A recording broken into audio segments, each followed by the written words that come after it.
Assalamu alaykum aziz qarindoshlar, ekran ortidagi qadrli ko'rurmanlar. Hammanglarning shanba kuninglar xayrli bo'lsin. Uyg'ur Akademiyasi suhbatiga xush keldinglar. Men Mag'firat Kamal. Bugun 2024-yilning tunji suhbat programmasi bilan huzuringlarda turibdimiz. Bu munosabat bilan hammanglarning yangi yilinglarni tabriklayman. Yangi yil so'yimlik vatanimiz va biz Uyg'urlar uchun xayrli bo'lg'ay. Bugün Uyghur tarihi bilen münasebetlik bir söhbet uyuşturduk. Tarihinin bir millet ve bir devlet için mühimliğini hemimiz bilimiz. Ben her qetimliq programlarımda ta'kidlab kelyapman. Bu mühim söhbetninki hürmetli mehmini xalqarada tanılgan usta siyasetşünas ve tarihçi Profesör Abdulahat Xo'jayev efendim. Özbekistan'dan. Abdulahat aka hoş geldiniz. Selamet olunlar, tinchlik amallik olsun. İşinlarga bereke. Rahmet.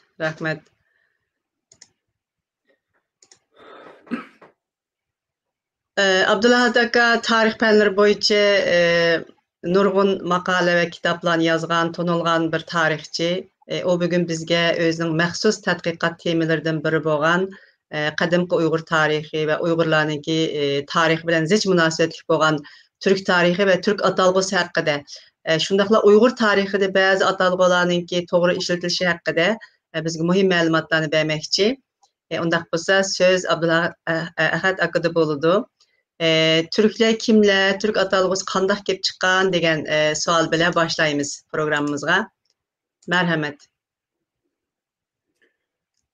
Assalomu alaykum. Bugungi suhbat qatnashchilari, mana yangi yilda ko'rishib turibmiz. Hammanglarni yangi yil bilan tabriklayman va bu yil yaxshi yil bo'lsin. O'tgan yildan taximi yaxshiroq ko'p tilaklar bultu chala qolgan ishlar bu yil amalga oshsin. Endi Uyg'ur tarixi deganda Uyg'ur tarixini albatta umumiy Türk tarixidan ajratib bo'lmaydi. Çünkü Uyghur halkı, endi hazır Uyghur halkı deymiz, tarihi jarayonda nayeti köp çoğun nüfuzluk, köp sanlık kabileler birikken, vakti kelgende bular ajrashib yana bir qancha sanlıklarını tashkil qilgan. Endi bu nayeti uzak neçe yıllık jarayon endi. Bu jarayonni hammasini bir aytmasa, bir dilli hammasini aytib bo'lmaydi. Uyg'urlar hozir ba'zi fikrlar aytilyotidi, Uyg'urlar bilan Türklarni bir-biridan ajratish. Bu umuman to'g'ri kelmaydi. Uyg'urlar Türklarning bir qismi. Mesela Uyghur Hakallığı devrini aldığan bolsak, Uygurlarının terkibinde 30 kabile bolğan. Mana şu 30 kabile hemmesi Türk kabileleri umumlaşkan halda ularını Uygur dep ataldı. Lekin Uygur sözünün etimologiyası, genezisi meselesiga qarasak, yana bu Uy Oğuz, yani Birleşken Oğuzlar degan sözün keyingi qisqartirilgan shakli degan xulosaga kelganmiz. Bizning tadqiqotlarimiz shuni ko'rsatdi. Ko'p mualliflar aytgan, bu uy so'zidan kelib chiqqan yoki Xitoy manbalaridagi bu xu degan so'z bor, uni g'u deb o'qilgan. Şu sözden kelib chiqqan, yana boshqa so'zlardan kelib chiqqanligini aytadi. Biz hamma fikrlarni tadqiq qilib ko'rdik. Bizning tadqiqotlarimiz shuni ko'rsatdiki, Uy Oğuz. Endi Oğuzlar kim degan savol tug'ildi. Birinchi navbatda Oğuzlarmi shu qadimgi Türklarning bir bo'ligi. Bular asosan Tangritog' yaylalarida ot beqish bilan shug'ullangan. Keyin bularni g'ullar bir zamonlarda garchi g'ullar oldin bularga Oğuzlarga tobe bo'lsa ham keyin Hunlar kuchaygandan keyin Oğuzlar mag'lubiyatga uchrab, bularning bir qismi Amudaryo bo'ylariga chekinib ketdi, bir qismi g'arb tarafga chekinib ketdi. Keyingi davrlarda yana bir qismi bu Turk xaqonligi davrida yana bir qismi Mongoliya hududiga berib, u yerdagi Turk qabilalari bilan birlashib, Shimoliy Uyg'ur guruhini tashkil qiladi. Mana shu faktlarni o'zi ko'z tuttirdiki, shu Uyg'urlarni, Shimoliy Uyg'urlarning ichida bir qancha O'g'iz qabilalari borligi manbalar asosida biz aniqlab chiqdik. Mana shuning o'zini ko'z tutdiki, uy O'g'iz bu to'g'ri. Shuningda ko'p tarixiy bir-biriga yepishmaydigan, bir-biriga to'g'ri kelmaydigan bir tarixning joylari hammasi bir-biriga jipsa ulinib, bog'lanib, mantiqiy davomi bo'lib ketadi. Endi mayli bu O'g'iz Xitoy manbalarida Yoji deb atalgan, Yoji degan so'zning agarda qadimgi o'qilishiga e'tibor beradigan bo'lsak, aynan shu O'g'uziya, O'g'iz yer, O'g'uziya degan so'zning Xitoycha ohang tarjimasi bu miloddan oldingi 1-ming yillikning boshlarida yozilgan manbalarda uchraydi. U paytida endi Yoji deb yozilmagan, Yoji degan atama hozirgi zamon tilida qadimgi o'qilishda Mo'ziya deb o'qilgan. Bu O'g'uziya degan so'zning Xitoycha talaffuzi ekanligi yaqqol ko'rinib turdi. Endi hozir bu narsani men batafsil aytishning iloji yo'q. Shularni men demoqchimanki, Uyg'ur deganda, Uyg'ur tarixi deganda bu umumiy Turkdan, umumiy Turk tarixidan ajratib bo'lmaydigan bir tushuncha. Shuning uchun bugun biz umumiy Turk deganimizda bu Turk atımisi qachon paydo bo'lgan? Bu Xitoy manbalarida birinchi qatim qachon uchraydi? Bu Xitoy manbalarida birinchi qatim uchragan bo'lsa, shu paytida Turklar paydo bo'lgan degan fikr to'g'rimi? Degan savollar ustida bir fikr yuritmoqchiman. Masalan, mana hozir ekranda ko'rinib turibdi. Miloddan avvalgi 2-ming yillikda Tiyek deb o'qilgan hieroglif, zamonaviy o'qilishda di deb o'qiladi. Yezilishi oldida hayvon belgisi, ikkinchi yarimi ot, alanga belgisi. Bu Türk so'zining Xitoycha transkripsiyasi ekanligi, buning qadimgi o'qilishi yaqqol ko'z tutib turadi. Tiyek, Türk mana bir-biriga yaqin. Endi Xitoy tili shundoq bir tilki, bizning tilimizga o'xshab so'zlarning oxiriga bir qo'shimcha qo'shib, uni shakllantirib, har xil ma'noda, har xil shaklda ishlatib bo'lmaydi. Xitoy hieroglifi qayerga borsa bir xil yoziladi, bir xil o'qiladi. Faqat uning ma'nosi har xil kontekstda har xil bo'lishi mumkin. Endi bu aynan Tiyek, bu hieroglif Türk atımısının Xitoycha transkripsiyasi, ya'ni ohang tarjimasi ekanligini ko'rsatadigan yana bir isbot sifatida aytadigan masala bor.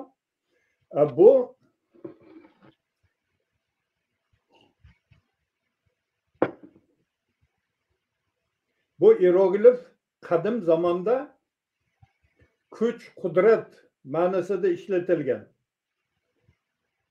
Türk so'zi ham xuddi shu kuch, qudrat ma'nisiga ega bo'lgan. Demak, bu ohang tarjimasi bilan birga ma'nisini ham ifoda qila oladigan iroglif tanlangan. Endi bu iroglif bu 4000 yil oldin albatta hozirgi shaklda emas edi, u rasmga o'xshagan uni petroglif deyiladi. Rasmsimon yeziq. Buni balkim turklarning o'zi ishlatib, keyin Xitoylar qabul qilganmi, yo Xitoylar ijod qilganmi? Bu masala ham hozircha manbada aniq ma'lumot yo'q. Bo'lishi mumkin. Turklar o'zlari shu ma'nini beradigan petroglif ishlatgan, keyin buni Xitoylar qabul qilib, hozirgi shakliga asta sekin o'zgartirib berib, hozirgi shakliga keltirgan bo'lishi ehtimoldan xoli emas. O Türklerlik tamga işletken dep koydoylik, tamga özüm aşılık resimlik bir narsa.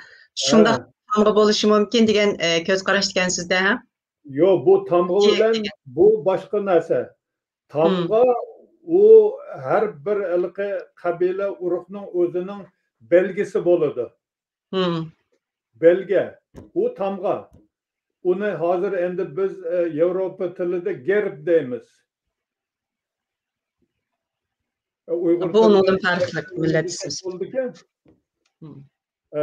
Gerb, u tamga, u boshqa narsa. Bu endi so'z, bir so'zning demak yezilishi, ifodalanishi. Bana endi bu iroglif Xitoylarga qachon ma'lum bo'ldi, qachon ishlatishga boshladi. Demak, o'sha Xitoylarning birinchi xonligi bo'lgan, birinchi sulolasi bo'lgan Sha davlati, davlat disimi bo'ladi uni, chunki hududi bor, hukmdori bor, fuqarosi bor, o'zining iqtisodi bor, xalqi bor, tili bor, madaniyati bor. Demak, kichik bir davlat tushunchasiga to'g'ri keladigan, hamma talabga javob beradigan qirralari bor. Shuning uchun Xitoylar buni xonlik demaydi, aynan go deb degan iroglif bilan yozadi. Go degani shu davlat degan so'z. Endi bu iroglif birinchi qatim ishlatilgani shu Sha davlati davrida ishlatilgan. Bu demak Sha davlati miloddan oldingi 21 asr, miloddan oldingi 16-15 asrlargacha davom qilgan bir ulali hukmronlik davri.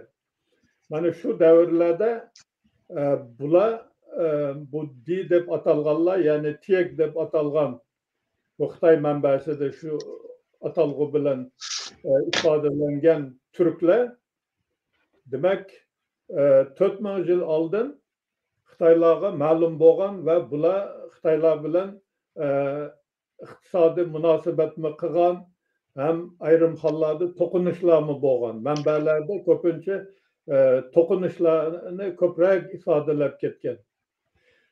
Shundan ma'lumki, turk atimisi Xitoylarga bundan 4000 yil oldin ma'lum bo'lgan, ammo turklar, turk deb atalgan etnik guruh bu 4000 yil oldin paydo bo'lgan degan gap xulosiga kelish mumkin emas, chunki demak undan oldin ham yapilganligi ma'lum. Arxeologik ma'lumotlar ko'rsatdi. Masalan, Pekin atrofida u yerda turklar yashagan bir paytlarda 8000 yil oldin yashagan odamlarning bosh so'ngaklari bir vaqtida tepilganligi ham adabiyotlarda bayon qilib aytilgan. Demak, shu turk atimisi Tiek di iroglif shaklida Xitoylarga 4000 yil oldin paydo bo'lgan. Demak, Xitaylar Türklerini şu devreden başlap bilishga başlagan ve Türkler bilan muloqot qilishga başlagan. Bu degan so'z Türkler şu paytda paydo bo'lgan degan xulosa chiqarishga olib kelmaydi. Yana bir qator men buni ta'kidlab o'tay. Endi şu devrede bu tiyek deb Xitaylar bu hieroglif bilan ifoda qilgan Türkler qayerda yashagan? Demak, bular asosan Ordosda, hozirgi Ordos Xonqa daryosining halqi aylanma mana bu nima deymiz uni Ordos so'zi Ordosi degan so'z. O'ttir tuzlanlik.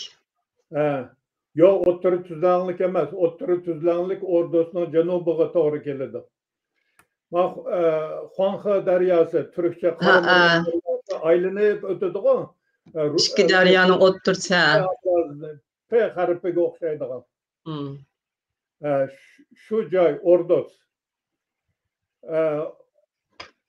Shu joyda yaşagan bularning bir bölüge uning sharqida yaşagan. Ya'ni hozirgi Pekin bilan Xibey o'lkasida, Xitoy Xalq Cumhuriyatining Xibey o'lkasida Tayxan tog'lari shimoldan janubga qarab cho'zilgan tog' tizimi bor. Shu tog'ning etaklarida chorva bilan shug'ullangan. Bu qismi 3 guruhga bo'lingan bo'ladi. Bu guruhlarning birisi Xitoy hierogliflarining hozirgi zaman o'qilishi bilan qaraganda Baydi deb o'qiladi. Qadimgi o'qilishi Byak Tiyek deb o'qilgan. Ya'ni bu g'arbiy turklar degan so'z. Bay degan hieroglif bu hozir tilda oq qadimda turklarmi ishlatgan shuni, Xitoylarmi ishlatgan, bu g'arbning belgisi. Sharqning belgisi ko'k. Janubning belgisi qizil. Shimolning belgisi qora. Merkez seriq.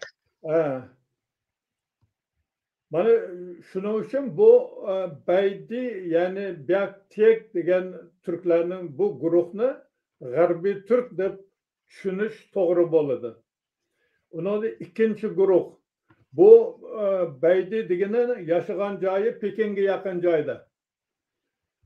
İkinci guruh bu hozirgi Xitoy tilida Jangji, qadimgi Xitoy tilida Deang Tiyek deb o'qilgan. Bu endi bunda qaraganda, hozirgi Xitoy tilidan qaraganda bu har xil ma'no chiqadi. Uzun boyliqlar deganmi bo'ladi, ulug' degan ma'nomi chiqadi, lekin bu olis, uzoq degan ma'nomi chiqadi ekan. Shundan keyin bularning tug'an joyini qarab ko'rsam, bular sharq tarafda eng uzoqda yashagan, eng uzoq sharqdagi qismi ekan. Shuning uchun men buni olisdagi, ya'ni uzoqdagi turklar so'zning ma'nosi bo'lishi kerak degan xulosaga keldim. Uchinchi guruh bu Chidi. Bu Chidi qadimgi zamonda Chak Tiyek. Chak degani chak bir chet yoki bir bo'ligi. Bu hozirgi tilimizdami bog'u cheti yoki bir chaki bir bo'ligi tilda bog'u hozir tilimizda saqlanib qolgan. Chegridiki deganga o'xshash. Shu demak bu janub tarafdagi shu 3 guruhning eng janubiy qismida yashagan guruh.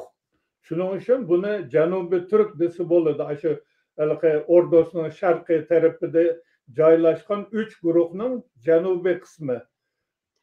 Bu kızıl degan ma'noni nima berdi? Unda şu Janubning rengi kızıl emasmi? Qadimgi Uyg'urlarda. Hozirgi zaman Xitoy tilida bu kishi hieroglifi qizil ma'nosida ishlatiladi. Hmm. Lekin qadimda boshqa ma'noda ishlatilgan. Shuning uchun hozirgi ma'nosidan kelib chiqib bu qizil turk desa hech qanday ma'no bermaydi. Ma'no chiqmaydi. Qanaqa qilib unisi oq turk, ma'nosi uzun turk, bunisi qizil turk. Janubiy turklar. Hech qanday ma'no chiqmaydi bu yerda. Shuning uchun biz bu o'sha hierogliflarning qadimgi ma'nosini bilishdi va qadimgi paytda ishlatilgan ma'nolarni asos qilib turib tahlil qilib ko'rdik buni. Endi miloddan mana Xitoy manbalarida yana bir narsani aytib ketay. Mana shu Tshudilarning avlodi keyingi dinglinglarni avlodi Uyg'urlar degan narsalarni uchirtimiz. Bu umuman xato emas. Qandaqdir uloqliq bog'langan joylari bor. Buni alohida yana pastda aytib o'tamiz. Hozir bu Türk atımısının ikinci sinonim sifatida ishlatilgan ikkinchi transkripsiyasi, ya'ni ikkinchi ahang tarjimasi. Bu mana bu 3. 5. asrlarda degan so'zning to'pidagi turibdi. To'pidagi qatorda. Bu hieroglif hozirgi zaman Xitoy tilida bumi deb o'qiladi. Hozirgi zaman Xitoy tilidagi o'qilishi turk so'ziga hech qanday yaqinligi yo'q. Ko'rinmaydi. Hatto uning qadimgi o'qilishiga qarab ko'rdik. Qarab ko'rsak, bu qadimgi o'qilishida teok o'qilgan ekan. Teok. Bu o'sha turk so'zining transkripsiyasi, ya'ni ahang tarjimasi ekanligi yaqqol ko'rinib turibdi. Endi buni yana tasdiqlaydigan ikkinchi bir tarafi bor bu hieroglifning. Endi hieroglifning shakliga qadimgi zamonda bu hieroglifni qaysi ma'noda ishlatilgan degan savolni berib turib biz lug'atlardan axtarib ko'rdik. Shu 8 tomliq lug'atda hierogliflarning kelib chiqish tarixini berdi. Mana shu hierogliflarning kelib chiqish tarixiga bir e'tibor bergandan keyin ma'lum bo'ldiki, bu hieroglif qadimgi zamonda beshig'a qushpati taqib yurgan odamlar degan ma'noda ishlatilgan ekan. Endi bu hieroglifning shu ma'nosidan kelib chiqib turk degan so'zga bir taqqoslab ko'radigan bo'lsak, haqiqatan turklarda qadimda bosh kiyimiga yoki beshig'a qushpati bilan taqib bundoq bir ip bilan bog'lab nima qilib olish yoki bir tasma bilan bog'lab olish bu narsalar bo'lgan. Keyin turli bosh kiyimlar yasash, ishlab chiqarishni o'rgangandan keyin bosh kiyimga taqib qo'yishlar odat bo'lgan. Endi keyingi zamonga qaraydigan bo'lsak, sahna asarlarida usulga chiqqan usulchilar bo'libmi ayollar, qizlar beshig'a toj taqsimi oldiga qushpati taqish bo'lgan. Endi hozir sun'iysini taqadigan bo'lib ketdi endi.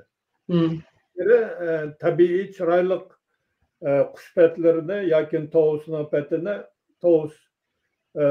patini taqib yurgan.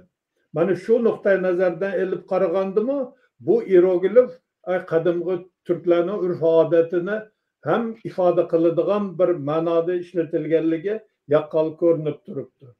Yana bir tarafi mana hozir indeychilarda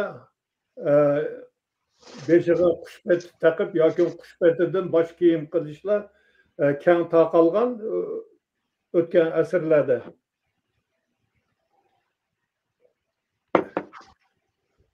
U tarafimi endi sizlarning bu Osiyo qit'asidan o'tib Amerika qit'asiga taqalganligi haqidami ilmiy adabiyotlarda, arxeologik ma'lumotlarda xabarlar bor. Uni hozir men gap qilib o'tmayman. U ma'lum masala. Endi Türk atımısının keyingi davrida bu haliqi teok o'qilgan qaysi davrida? Bu asosan miloddan oldingi 1-mingillikda ishlatilgan. Uningdan oldin ishlatilgan bo'lsa, haliqi birinchi aytgan bu uningdan keyinroq ishlatish urfga kirgan endi. Endi men bu 3-5 asrlarda 3-5 asrlarda yana boshqa Türkni ifodalaydigan boshqa so'zlar Xitoy manbalarida uchraydi. Bularning birisi masalan hozirgi zamon Xitoy tilida Chile deb ataladi, o'qiladi. Qadimgi o'qilishi bu Chile degan so'zning zamonaviy o'qilishi hech narsa bermaydi, Turkka yaqin kelmaydi. Lekin adabiyotlarda ko'p mualliflarning asarlarida hammasida Chile deb ketib qolgan. Shu bilan birga Chile degan bir qandaqdir etnis bo'lgan ekan degan fikrlarmi kelib chiqqan. Chile qo'shig'i deb bir qo'shiqmi bor? Aslini olganda undaq emas. Bu Chile degan so'z qadimgi o'qilishida teklik deb o'qilgan. Teklik. Bu Türklik degan so'z. Türklik degan so'zning Xitoycha talaffuzi ekanligi yaqqol ko'rinib turadi. Türklik, ya'ni hozir biz Turkiy deb oxiriga i qo'shyapmiz. Bir paytda Türk tillarida lik so'zi bilan ko'p so'zlarni shakllantirish odati bo'lgan. U halimi ba'zi narsalarda bor, masalan to'mirchilik, etikchilik degan so'zlarda bo'ladi, uchraydi. Demak, Türklik. Bu Türklar degan so'z desak to'g'ri bo'laveradi ko'pligida. Lekin Türk degan so'zning o'zi umumiy nom, u o'zi ko'plik. Uni birlikda tushunib bo'lmaydi Türk degan so'zni. Undan keyin shu paytning o'zida, shu asrlarda yana bir atalg'i paydo bo'lgan. Bu tele. Hozirgi zamon tilida tele deb o'qiladi. T hieroglif bu temir. Le endi buningga qo'shimcha. Hieroglifning ma'nosidan kelib chiqqanda. Buning o'qilishi, qadimgi o'qilishi teklik. Birinchisi teklik bo'lsa, bu teklik. Ko'p farq qilmaydi. Birla harfdan u yerda T'ga aylangan. Bu Türklik degan so'zning Xitoycha talaffuzi ekanligi yaqqol ko'rinib turadi. Endi buni ko'p tarixiy asarlarda, rus tilidagi asarlarda ham, boshqa Yevropa olimlari asarlarida ham uchrab turdi. Bo'libmi rus tillik adabiyotda tele deb ketavergan. Xitoy manbasida aytadi, Xitoylar tele deb talaffuz hieroglifni ishlatgan. Shimoldagilar, shimol tarafda yashaydiganlar Chile degan so'zni ishlatgan degan ko'rsatma ham bor. Demak, bu yerda talaffuziga qarab turib hierogliflarni tanlagan. Endi bu yerda hierogliflarning birinchi hieroglif ikkinchi hieroglif qo'shimcha sifatida kelyapti. Ma'lum T endi bu ham iroda qattiq degan ma'noni bildirdi. Tömürde endi, tömür. Metal. Bunun bilan münasebet mesela tömürçilik işlerine ait ustalaşkanlığı için, tömürni eritishni bilganligi için mu şu ideogram işletilgan degan qarashlarmi bor? Siz qanday qaraysiz bunga? Bu undaq bo'lishi mumkin. Mumkin, lekin men manbada aynan shundaq so'zni uchratganim yo'q. Endi bu yerda meni men endi asosan manbaga asoslanaman-ku, taxminga emas. Endi bu tele ko'pincha bu turklarni haligi qattiq irodalik aytgan so'zdan qaytmaydiganlik, aytganni og'izda nima desa amalda shuni qilish xususiyatiga qarab shu iroglif tanlangan bo'lishi kerak deb hisoblayman. Endi bu mushu Chile tili deb nomlangan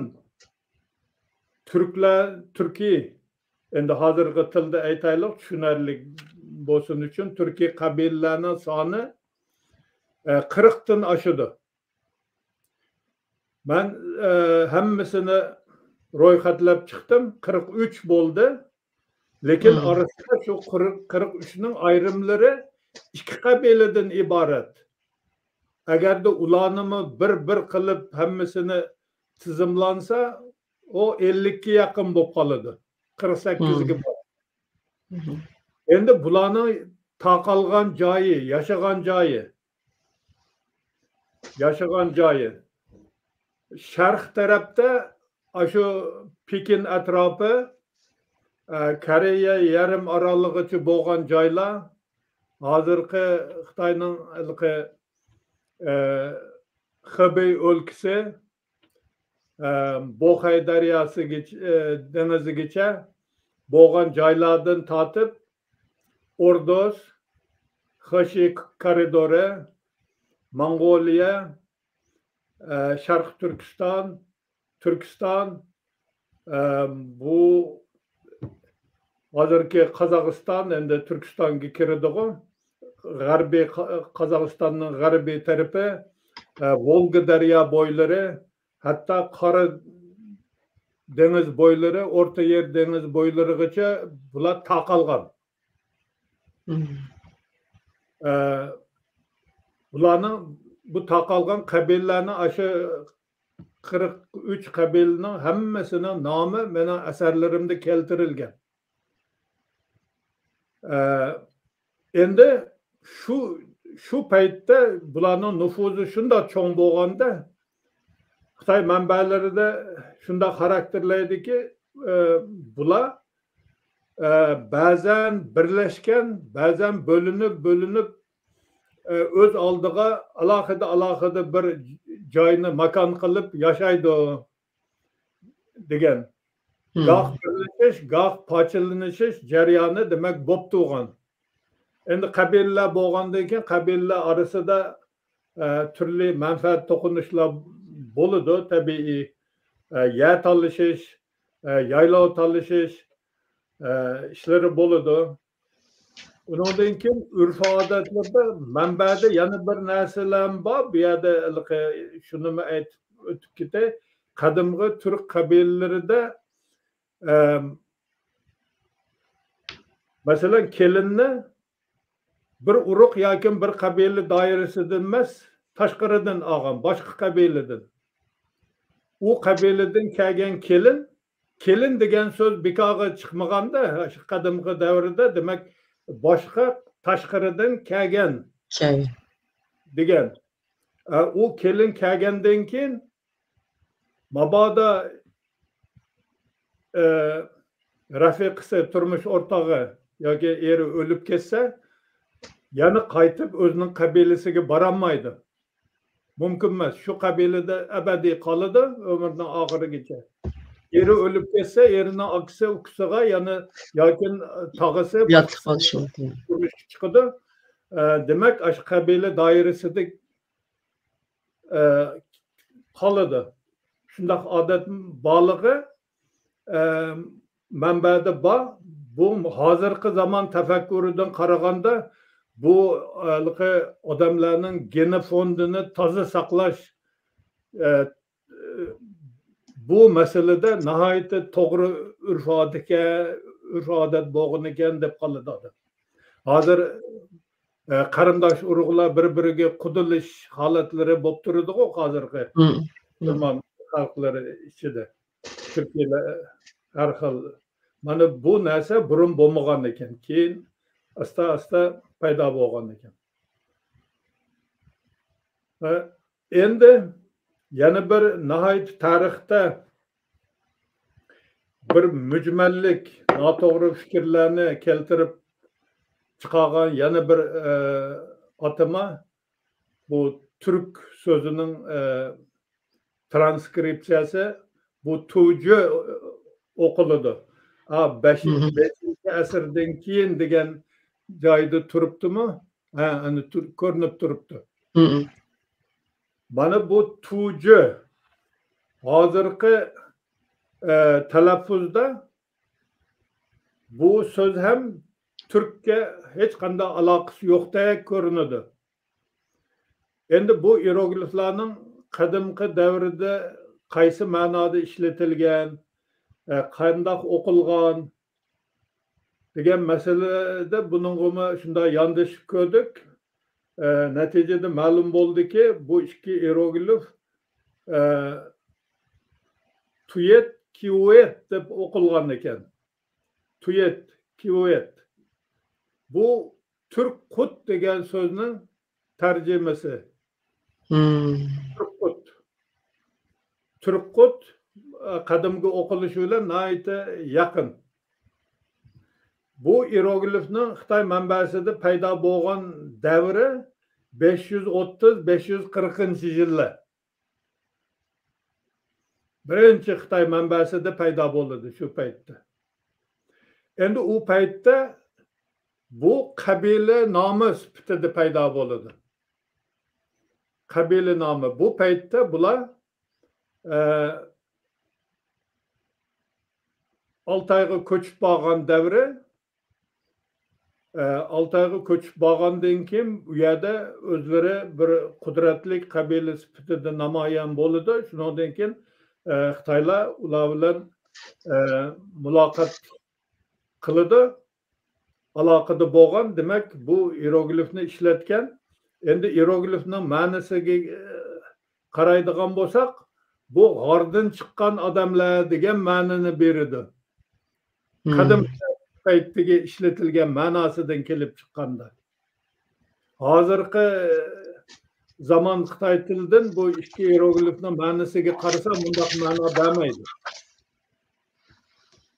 Endi nima uchun shu ikki hieroglif tanlangan? Bu qabilaning nomini Türk qut degan so'zni transkripsiya qilishga.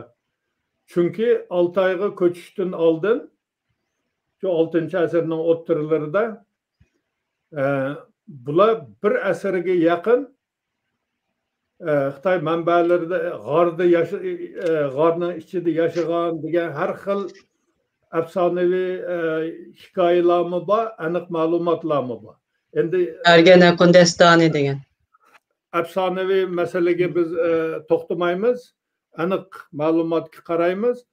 Aniq ma'lumotlar bo'yicha Urumchining g'arbiy shimol tarafda Jimusa degan joy bor. Kim borgan bo'lsa biladi. Men borganman u yerga. Shu joyda Urumchiga yaqin joyda bir qoya toshlarining orasidan xuddi g'ordan kirgandek bo'lib, asosan shu noyati suqilib kiradigan bir joydan kirgandan keyin narisida haligi tog' orasida bir keng dala bo'lgan. Shu dalada yashagan bular hali uzoq vaqt. Shu manbadimi aytadi, shundoq bir g'ordan kirib, keyin bir keng dala g'ordan chiqqandan keyin oldiga bir keng dala paydo bo'ladi degan bir ko'rsatma bor. Shu nihoyat to'g'ri. Mana shu Lekin bu narsani shu joyni Yapon olimlari, Xitoy olimlari bilan birga tekshirib, ularni ko'rib, hammasi nima qilib ketgan. Men bir berib ko'raman dedim. Afsus shu joyni ko'ramadim, lekin yaqin bordiq-ku, lekin g'orni ichidan u yoqqa o'tib, dalani bir ko'rish imkoniyati bo'lmay qoldi. Lekin uning suratini ko'rganman. Endi bu qabila qachon paydo bo'lgan qabila? Endi bu tarixda Ashina avlodlari tashkil qilgan qabila deyiladi. Ashina so'zining qadimgi o'qilishi Asenna o'qiladi. Asen deb o'qilgan. Keyin Ashina o'qilgan. Hozirgi zamonda 3 hieroglif bilan yozilgan. Mana bu Ashina degan shaxs endi tarixiy shaxs. Bu Türk qabilasi g'ordan chiqqan payti bilan Ashina yashagan davrining orasida necha asr vaqt o'tgan orasida. Shu oralikda bu Türk Qut qabilasining ajdodlari o 1000 yilga yaqin davrida nihoyatda uzoq bir ko'chish jarayonini beshidan kechirdi. Xitoy manbalarida aniq ma'lumot borki, Ashinaning ilk ajdodlari G'arbiy dengizning g'arbi tarafda yashagan degan ma'lumot bor. G'arbiy dengiz haqida turli qarashlar bor, lekin bu Simochen tarixiy xotiralarni yozgan va Xanshuni yozgan davrida G'arbiy dengiz deb Orol dengizi ko'zda tutilgan, Orol bilan Kaspiy. Ehtimol u ikki dengiz bir-biri bilan ulangan bo'lishi mumkin. Bu paytda mana shu joydan bular sharq tarafga ko'chgan, bularning ajdodlari ko'chib, hunlar yashagan joyga boradi, hunlar bilan aralashadi. Shuningda o'sha Ordosining atrofida Xitoy manbalarida Zaxu, ya'ni Qurama Turk degan bir guruh, etnik guruh paydo bo'ladi. Bularning ajdodlari bir davrdagi ajdodlari. Demak, bular Ordosdan yana g'arbga siljib, Xashi koridori orqali bular nimaga keladi? Qarashadan Turfonga o'tadi. Turfondan undan keyin Urumchining yeniga berib joylashib, u yerda bir asrga yaqin yashaydi. Demak, bu qabila ham buning tasodifan 6-asrda paydo bo'lgan qabila emas bu. Bu u Oltoyga ko'chguncha Xitoylar Kujo deb nom berguncha nihoyatda 1000 yilga yaqin bu qabilani tashkil qilganlarning ajdodlari har xil joylarda, har xil davrlarda turib, boshqa qardosh qabilalar bilan aralashib, ulg'ayib, goh kamayib, urushda mag'lub bo'lganda son jihatdan kamayib, g'olib bo'lganda ko'payib, shundoq bir murakkab jarayonni beshidan o'tkazgan. Endi Turk xoqonligi tashkil topgandan keyin bu qabila nomini Xitoy tarixchilari, saroy tarixchilari umumiy turk nomi sifatida ishlatishga boshlaydi. Ya'ni turk atamasining yangi navbatdagi transkripsiyasi, ahang tarjimasi sifatida ishlatishga boshlaydi. Lekin shu birlamchi manbada şunda kıldık dep bunun sebebini köstüp izah berip ketmegen.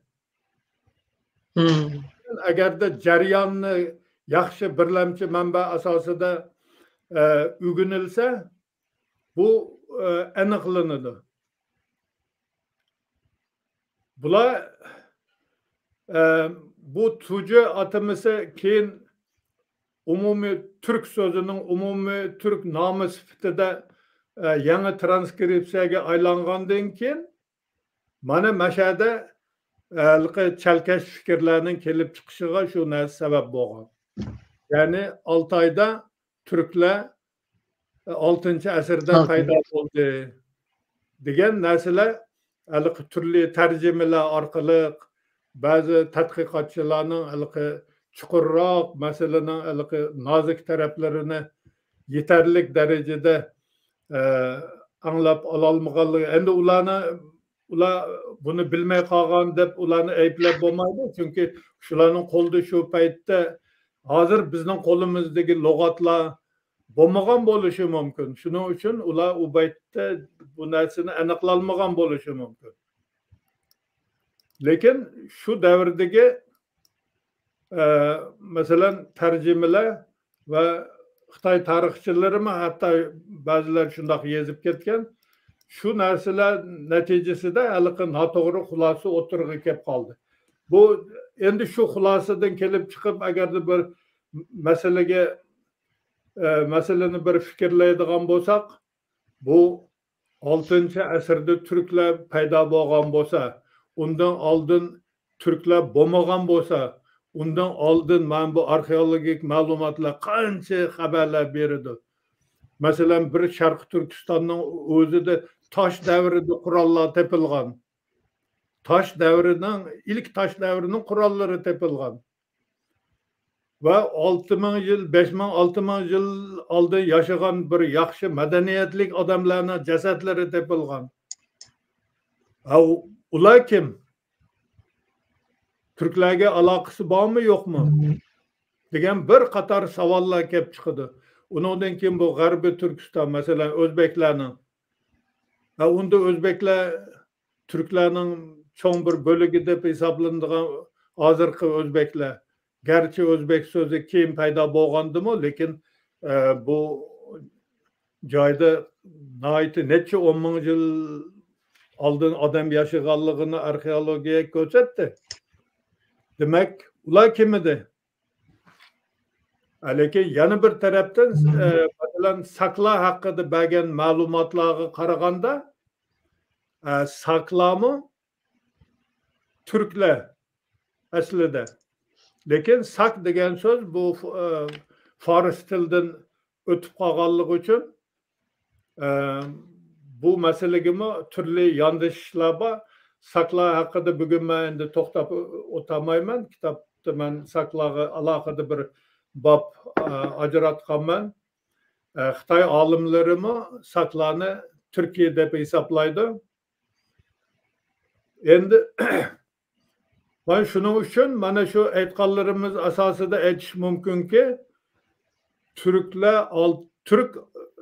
ya'ni buni ko'pligidagi qadimgi mazmunda ko'plik Türk yoki hozirgi mazmunda Türklar 6. asrda Altayda paydo bo'ldi degan qarash umuman tarixiy haqiqatga to'g'ri kelmaydi. To'g'ri kelmaydi. Shuningga qarab, shu Türklarning tarixi bilan, Türklar hayoti bilan bog'liq bo'lgan bir qancha masalalarni, adabiyotlarni, falsafani, yana boshqa narsalarni qaytadan qarab chiqish to'g'ri keladi. Albatta bu narsani hamma mualliflar darhol qabul qilish qiyin, og'riqli bilan qabul qilishi mumkin, chunki shuncha narsani yozgandik, birdan shu yozgan narsamiz xato chiqdi. Deb qoladi, ularni tushunish kerak albatta.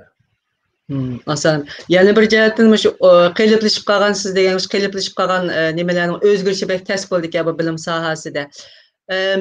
Mening mundaq bir savolim bor.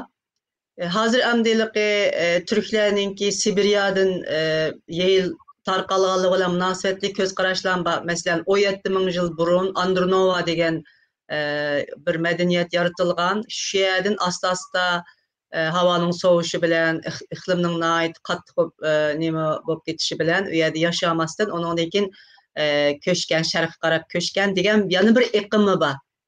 Bu amdeliqi Rus tadqiqatçılarınki belki başta oturup koygan tadqiqatlardan birisi. Bunu qanday qaraysiz siz? Mesela hazır yangi tadqiqotlar paydo bo'ldi. DNK'ni tekshirish asosida qilingan tadqiqotlarmi bor? Masalan, shu bir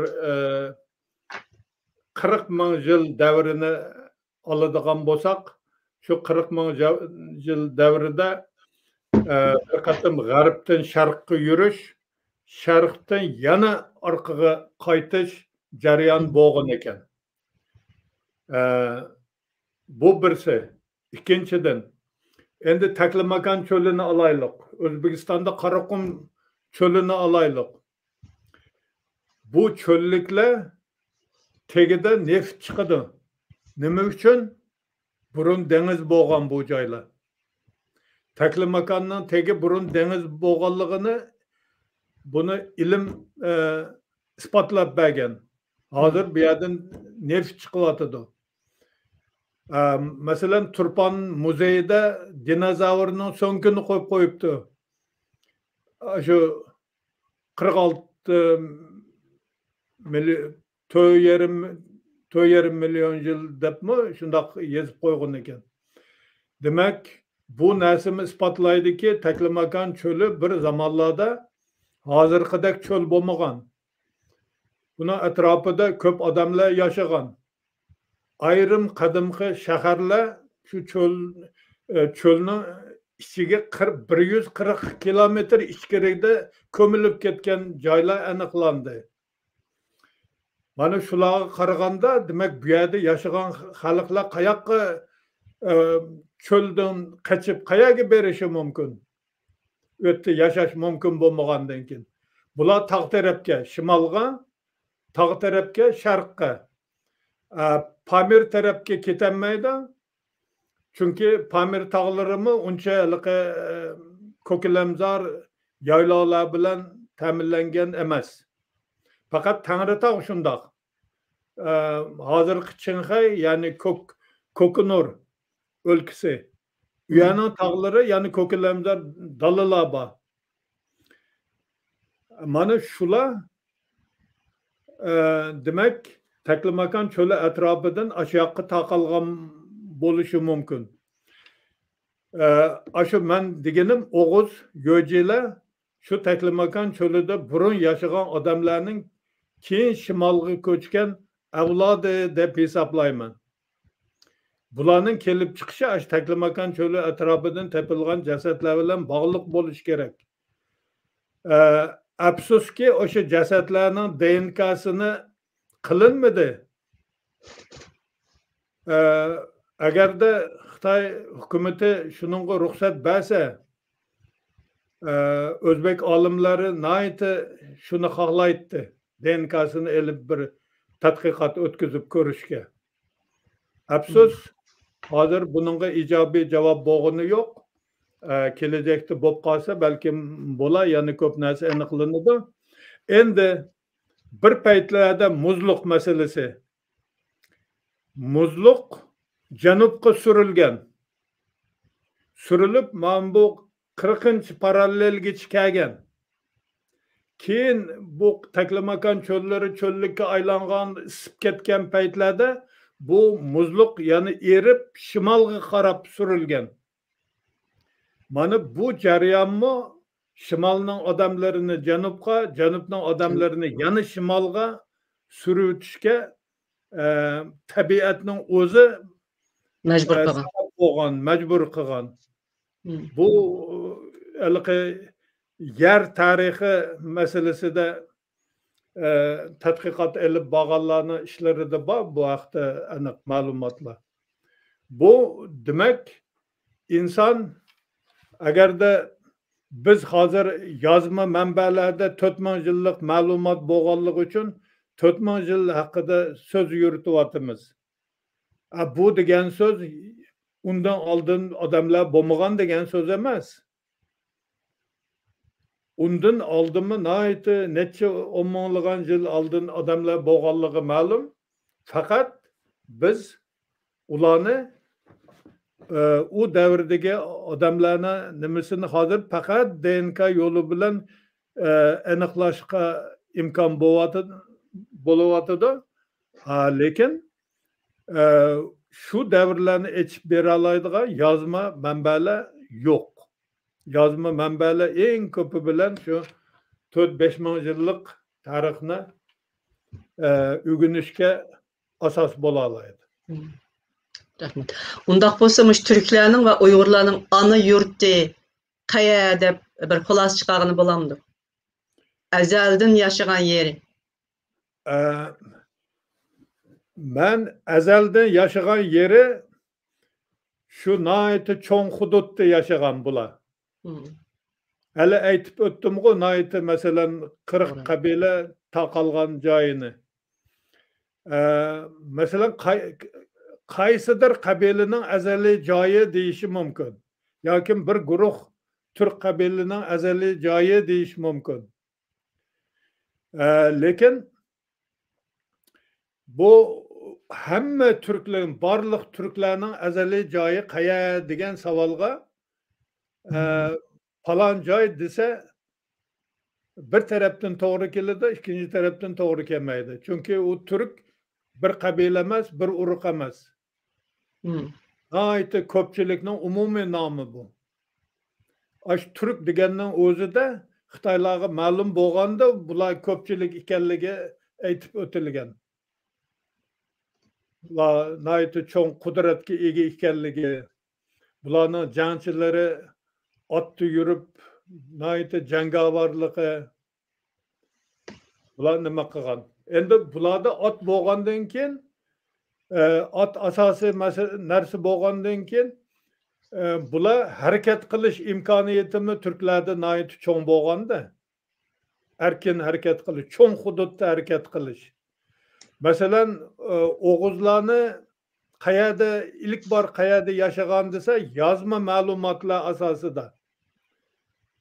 Tangritog' yaylovlarida 4000-5000 yil oldin yashagan deyish mumkin. Ammo 7-8 ming yil oldin qayerda yashagan degan savolga Tangritog' yaylovlarida yashagan desak, u asossiz gap bo'lib qoladi. Endi Hunlarni masalan yozma manbalarda 3000 yil oldin bular Ordosda yashagan. U paytida uncha cho'ng kuchga nüfusga ega bo'lmagan, keyin bular ko'payib ketgandan keyin qudratga ega bo'lib hamma Türkiye qabilalarini birlashtirib Hun imperiyasini tashkil qiladi. Shu paytda hamma Hun imperiyasiga fuqaro bo'lgan, ya'ni el bo'lgan qabilalar hammasi Xitoy manbalarida ko'p hollarda Shungnu deb ketadi.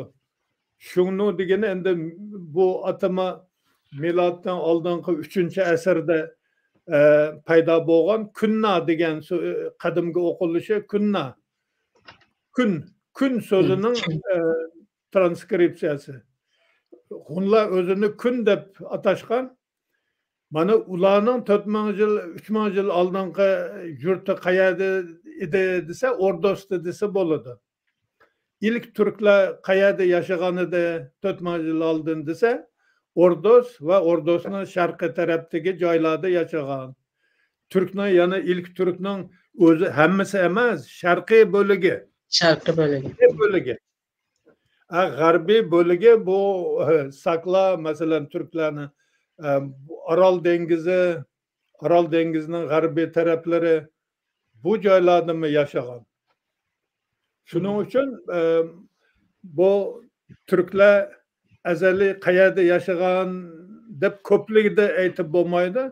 Türklerinin bir bölügi qayerda yaşagan degan mazmunda savol qo'ysa to'g'ri bo'ladi. Ama Türkistan ezelden Türkler yaşayan ve Uygurlar yaşayan yerde bir ilişki buludu dep qaraysiz şu. Bir tarmağın ağa vaqtida hem şu köçüp sürüp naiti Kangri yerlerde yaşayan ve Türkistan'ı asas tutuşular yaşayan rayonlarının birisi.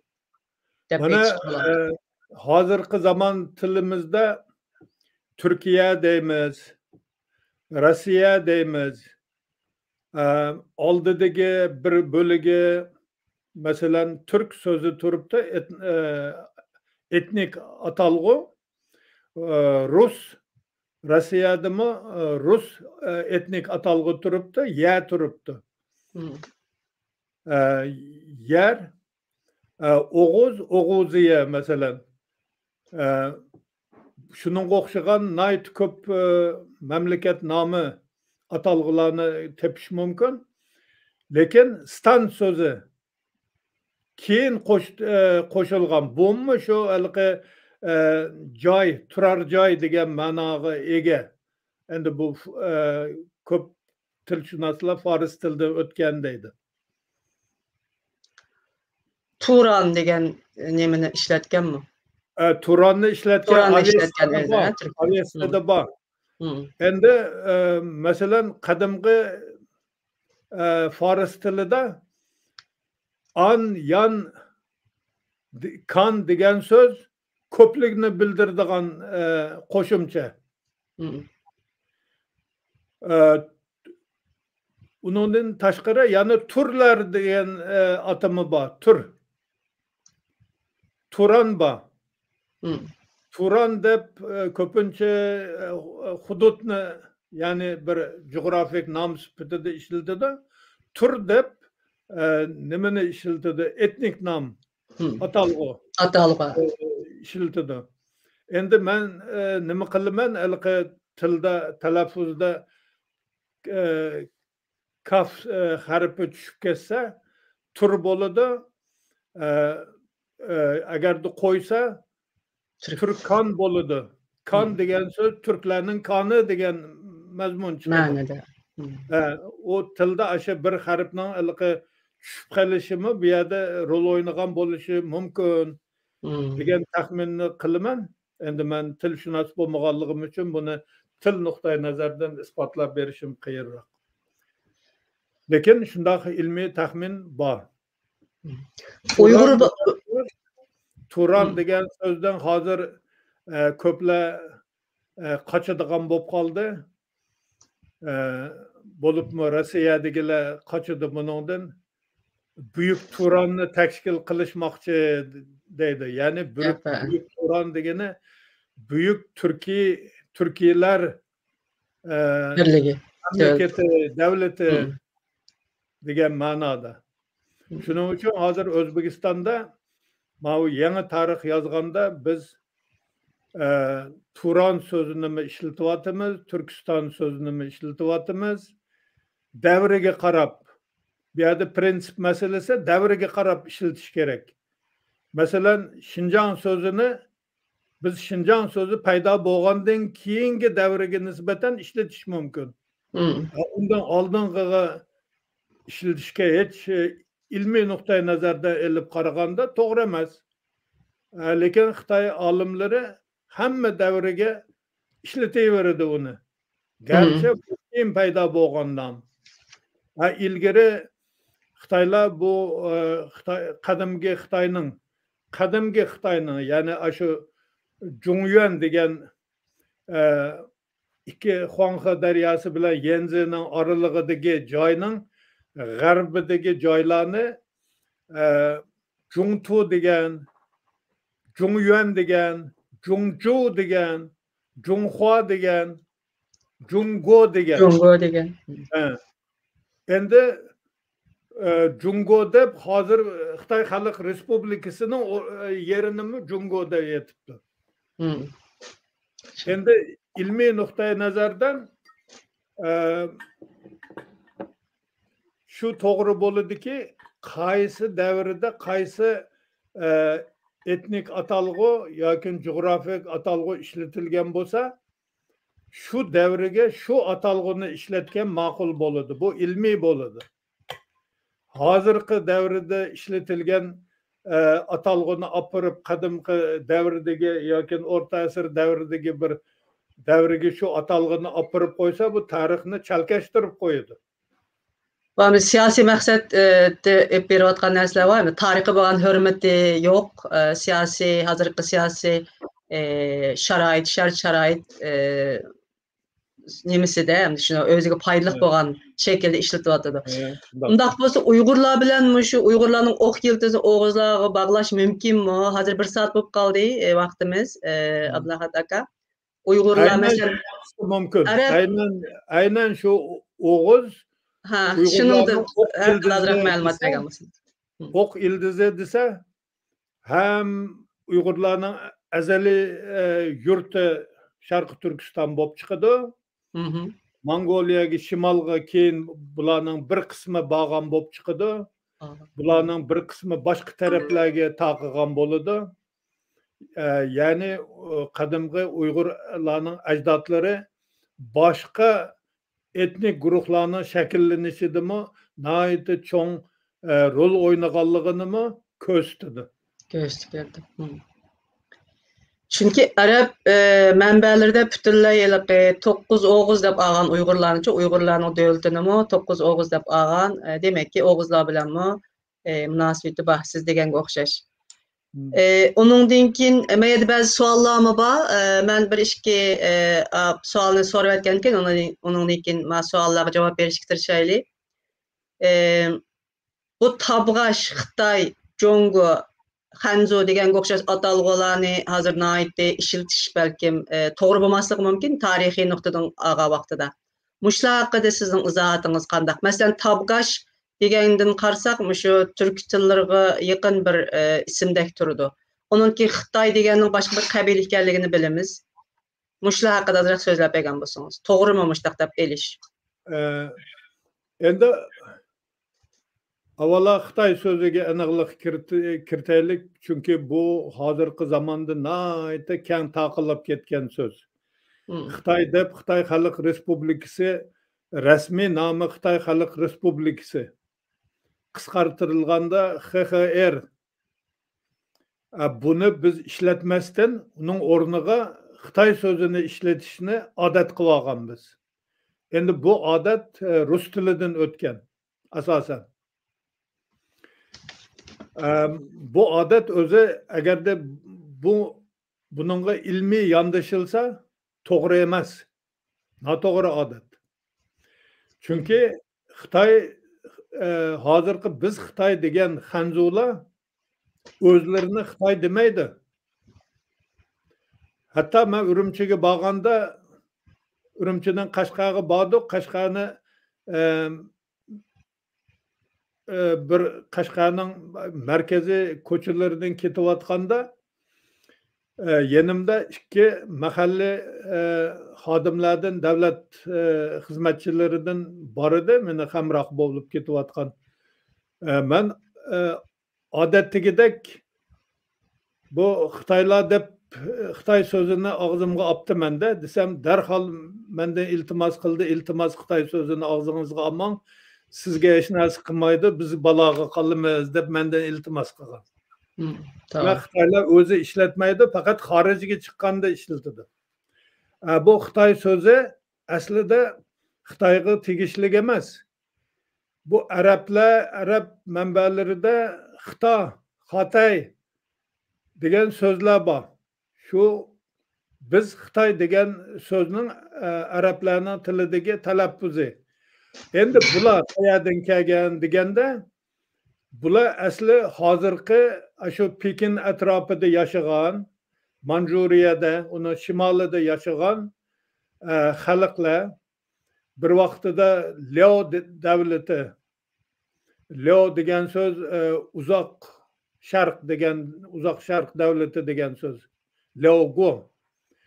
Kim bu davlat barbod bo'lgandan keyin buning fuqarolari g'arbga surilib berib, g'arbiy Liao davlatini tashkil qilgan. bu davlat barbod bo'lgandan keyin bu Xitoylar asosan G'arbiy Turkiston hududida bo'libmi mana bu O'zbekiston Sirdaryoni atrofi, Sirdaryoning janubiy taraflarda mahalliy aholiga singib ketgan bular. Shuning uchun hozirgacha O'zbekiston hududida Xitoytepa, Qora Xitoy, Qishloq degan atalg'ular saqlanib qolgan. Ana shu Xitoylarga tegishlik asli Xitoy degan atama. Ularni Xitoylar Chidan deb atagan. Xitoylar Ruslar uni Kidan deb atadi. Buni boshqa tilda ijod qildiganlar, boshqa tilda so'zlaydiganlar o'zining tiliga moslashtirib har xil shakllarda ishlatadigan bo'lib ketdi. Aslida bu Xitoy hozirgi biz aytayotgan Han millatiga tegishli Xitoy emas. Endi Han millati, Han so'zi qayerdan keldi? Han so'zi bu Han imperiyasi davri, 4 asrlik davri. Shu paytlarda Hunlar Han imperiyasining fuqarolarini, aholisini Hanlar deb atagan. Han deb. Hunlar. Han imperiyasidan keyin bu 3 asr davomida uşaq davlatlar ko'payib ketib 16 xonliq, 3 xonliq degan xonliqlar paydo bo'lib o'zaro urushlar bo'lgan davrlarda bu Xitoy aholisi ichida birlik kelish bu nihoyatda davr talabi bo'lib qolgan. Shuningda bular qandaqdir birlikning simosi bo'ladigan bir etnik atalg'uni qabul qilish kerak bo'lganda shu Han so'zini o'zlariga atalg'u qilib olgan. Etnik atalg'u qilib. Shuning bilan bular Han deb atiladigan bo'lib ketdi. Undan oldin Shah, Xosha deb atilib yuradi. Shah deyishdan oldin bular nima deb atalganligi noma'lum. Shah degan so'zmi joy nomidan kelib chiqqan. Bularning ajdodlari janubdan shimolga ko'chganda Shah degan joyga berib joylashgan. U o'sha hozirgi Xonxa daryosining shimoldan oqib kelib sharq tarafga buriladigan burchakda joylashgan. Shah degan hieroglifning ma'nosi qadimgida buyuklikni bildirgan. Shuning uchun bu joy nomi ularga nihoyatda ma'qul kelgan. Han ham buyuklik simosi sifatida qabul qilingan. Endi shuning uchun bu Hanzu deb zu degan so'zni qo'shish ma yaqindagi gap. Undaq bo'lsa Xitoylar o'zimi o'zining ismiga texi qaror bermedi degan gap chiqdi. Endi bular hozir Yanxuangning navrisi degan gapmi bor? Ikki so'zni ishlatadi. O'zlari ichkarida, o'zining vatanida Hanzu deydi. O'zlarini. Hanzu tili deydi. Ondan keyin tashqariga chiqqandan keyin Hanzu demaydi, Jungoren deydi. Jungoren degani markazdagi davlat odami degan so'zda endi. Jungoren. Endi bir hozirgi tilda Rossiyalik deymiz, Amerikalik deymiz. Shuning o'xshagan Jungoren degan so'z endi ularning bizning tilimizga tarjima qilib olsak Xitoylik degan so'zda endi. Jungolik degan so'z bo'ladi. Endi Jungo degan so'z hozir endi mana bu Xitoy Xalq Respublikasini Jungo deb olgan. Birinchi hieroglif bilan oxirgini elibla qisqartirib Jungo deydi. Aslini olganda Jungo degan so'z nihoyatda qadimiy bo'lib, bu hükümdar turadigan joy degan ma'noda ishlatilgan. Hükümdar turadigan joy degan ma'noda. Keyin berib bu xonlik nomiga o'zgargan. Keyin davlat nomiga o'zgargan. Yana lekin Xitoy tarixida Jungo deb nomlangan birorta sulola, birorta xonlik, birorta davlat yo'q. Davlat yo'q. Shuning uchun Jungoni mamlakat nomi, geografik nom sifatida qabul qilish kerak. Tabg'ash so'zi haqida-chi? Endi tabg'ash so'zi haqida hozir har xil fikrlar bor. Xitoy olimlari ko'pincha tabg'ash degan bu bizni ko'zda tutgan, bizni tabg'ash deb atalgan deydi. Agarda shu so'zga, shu qarashga biz ishinib ish tutadigan bo'lsak, birmuncha g'arb tarafdagi Xitoy bo'lmagan etnislarmi Xitoyning tarkibiga kirib ketib qoladi. Kirib ketadi. Bu masalani, tabg'ash degan masalani tilshunoslar yana chuqurroq o'rganish kerak deb hisoblayman. Ama 6-7 asrlarda Türklerning şu hozirgi shu tang nemisiga, tang davlatiga tabg'ash degani aniq. Xitoylarning tang sulolasi deganiga bu turklar, uyg'urlar tabg'ash degan. Tang sulolasiga nisbatan aytganda to'g'ri bo'lishi mumkin, chunki tang sulolasini tashkil qilgan Tang Taysong ismli shaxs bu turklarning orasida yashab, ulg'ayib, turklarning yordami bilan taxtga o'tgan. Tang sulolasini tashkil qilgan. Endi tang hieroglifining ma'nosi nima? Deganda tang hieroglifi bu miloddan oldingi 1000 yilliklardami uchraydigan petrogliflarning orasida uchraydigan xatda tangmi bor. Joy nomi sifatida ifodalangan.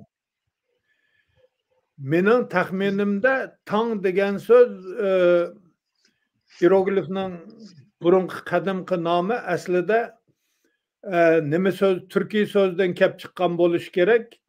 Tang etish, tang, yorug'liq degan ma'noda. Yorug'liq. Shu ma'noda sulola nomi. Endi bu turklarning orasida cho'ng'ilib, turklarning yordamida taxtga o'tgandan keyin tabiiy bundoq bir turkiy nom bilan o'zining sulolasini atishi ham bu ham bir g'ayrioddiy narsa deb qarab bo'lmaydi.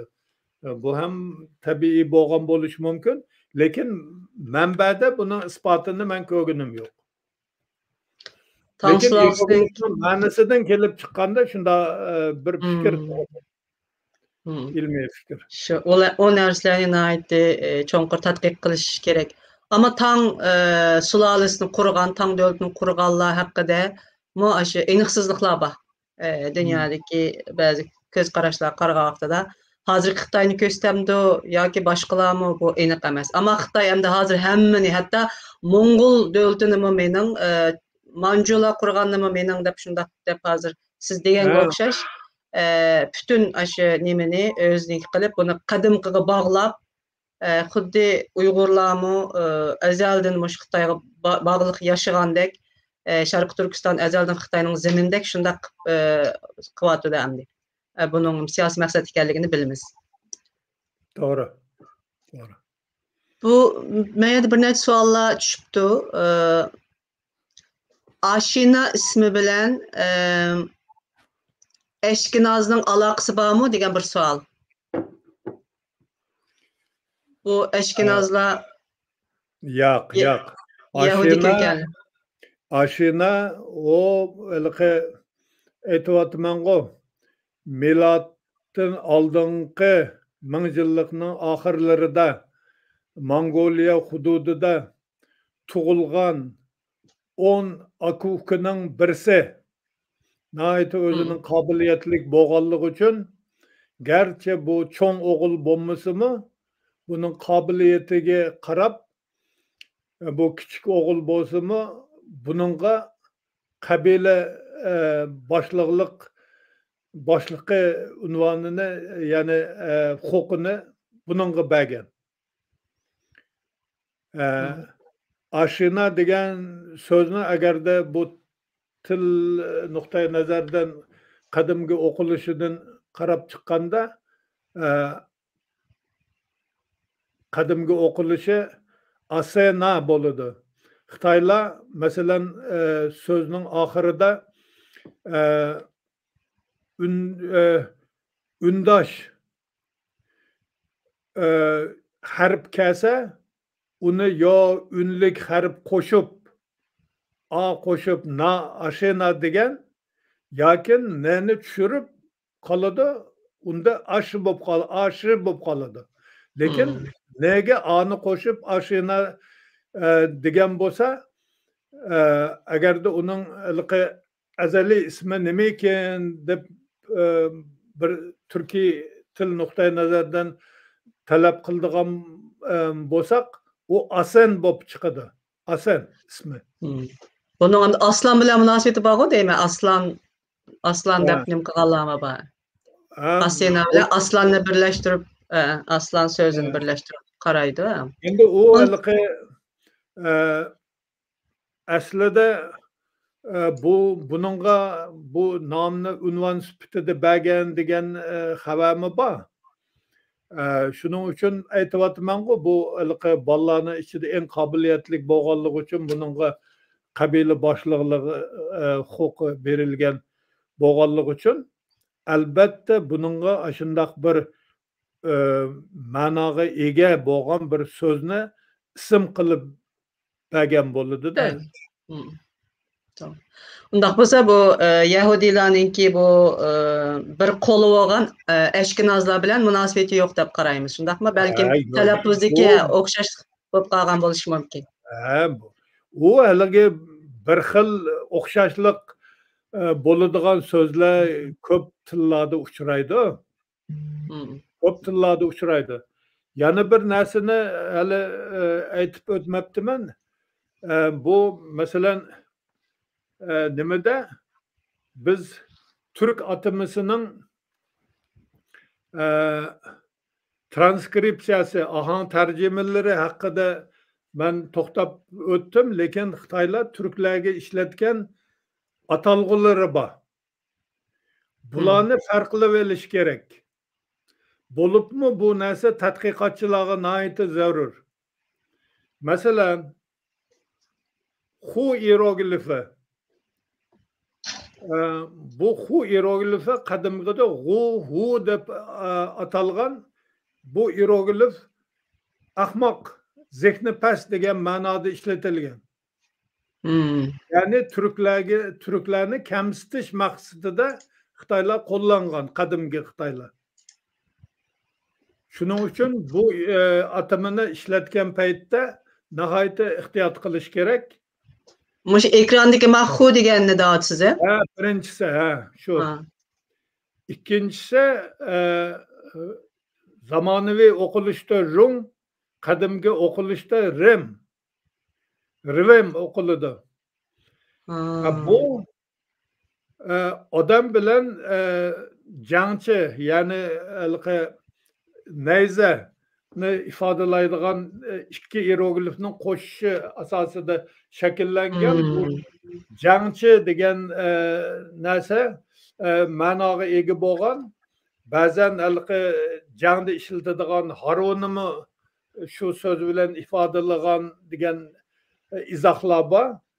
Lekin ko'pincha turklarga ishlatganda turklarning qo'shin jangchilari hammasi ot tujugan bo'lganligi uchun otliq jangchilar, ot tujuruvchilar deb buni tarjima qilsa to'g'ri bo'ladi, tushunsa. Bu salbiy ma'noga ega emas. Endi boshda hamma turklarni shu hieroglif bilan Xitoylar o'zlari nom qo'yib olgan, keyin bularni shimoldagilarni g'arbdagilardan ajratish maqsadida shu Rum so'zining oldiga shi qo'shib, ya'ni g'arb. Shi degan hieroglif qadimda Siyey deb o'qilgan, Siyey Rem. G'arb tomondagi jangchilar, endi g'arb tomondagi otliqlar yoki otda yuruvchilar.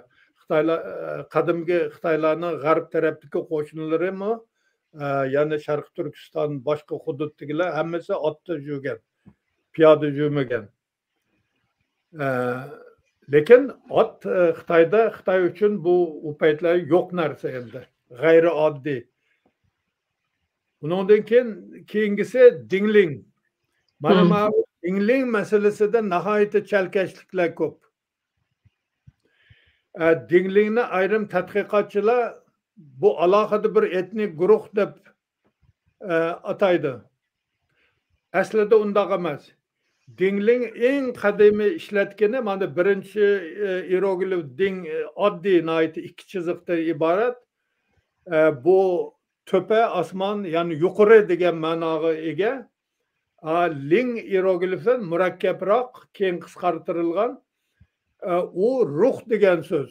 Ruh. İnsanның ruhi degan ma'noda, ya'ni dingling degan so'z, ya'ni ruhga sajda qiluvchilar. Ya'ni qadimgi turklarning urf-odatidan, ya'ni diniy e'tiqodidan qo'yilgan nom bu.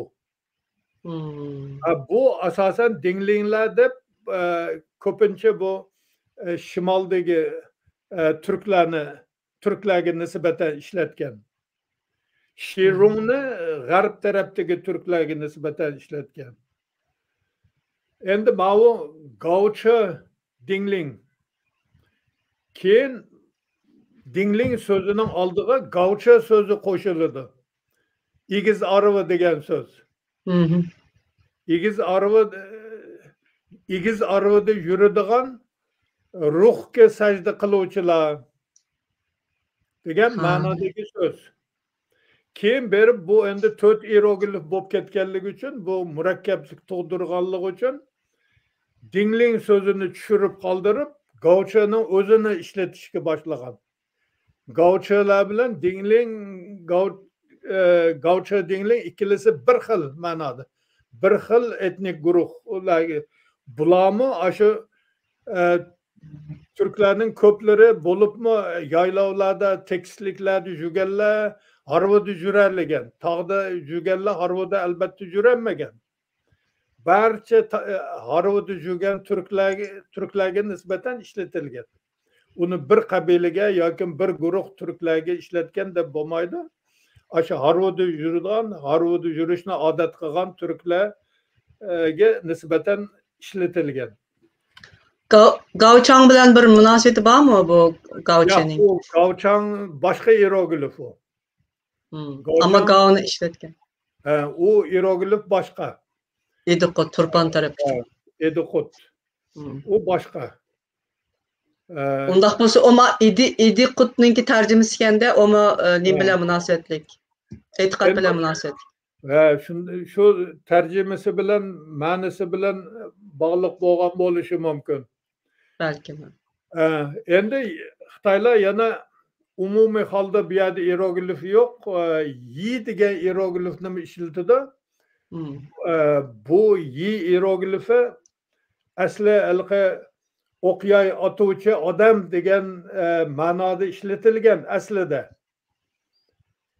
Keyin bularni qaroqchilar, bulongchilar, yavoyilar degan ma'no berib bu hieroglifga. Barbarlar deb. Arablar shunday deydi. Keyin qadimgi Xitoylar o'zlarining atrofidagilarni yavoyi deb bilib, hammasiga nisbatan yeni ishlatavergan, shu jumladan turklarga ishlatgan. Endi yana bir mesele var idi. Qadimda Xitoylar g'arb o'zlarining g'arb tarafdagi qabilalarni, turli guruh etnik guruhlarni umumlashtirib Shitu Jiren deb atagan. Yani g'arbiy zamin odamlari, g'arbiy hudud odamlari degan so'zni ishlatgan. Manbada uchraydi. Bunimi alohida bir etnik guruhning nomi deb tushunib bo'lmaydi. Bu Xitoylar shu umumlashtirib o'zlarining g'arb tarafida yashaganlarga nisbatan ishlatgan so'z. Bunimi nihoyatda ehtiyot qilish kerak. Endi Guifang degan so'z bor. Tufang, Guifang degan so'zlar bularnimi Xitoylar o'ylab chiqargan atamalar, turklarga nisbatan ishlab chiqargan, ishlatgan, lekin Guifangni ilk turklarning ajdodlari deb hisoblaydi. Farqi shu yerda.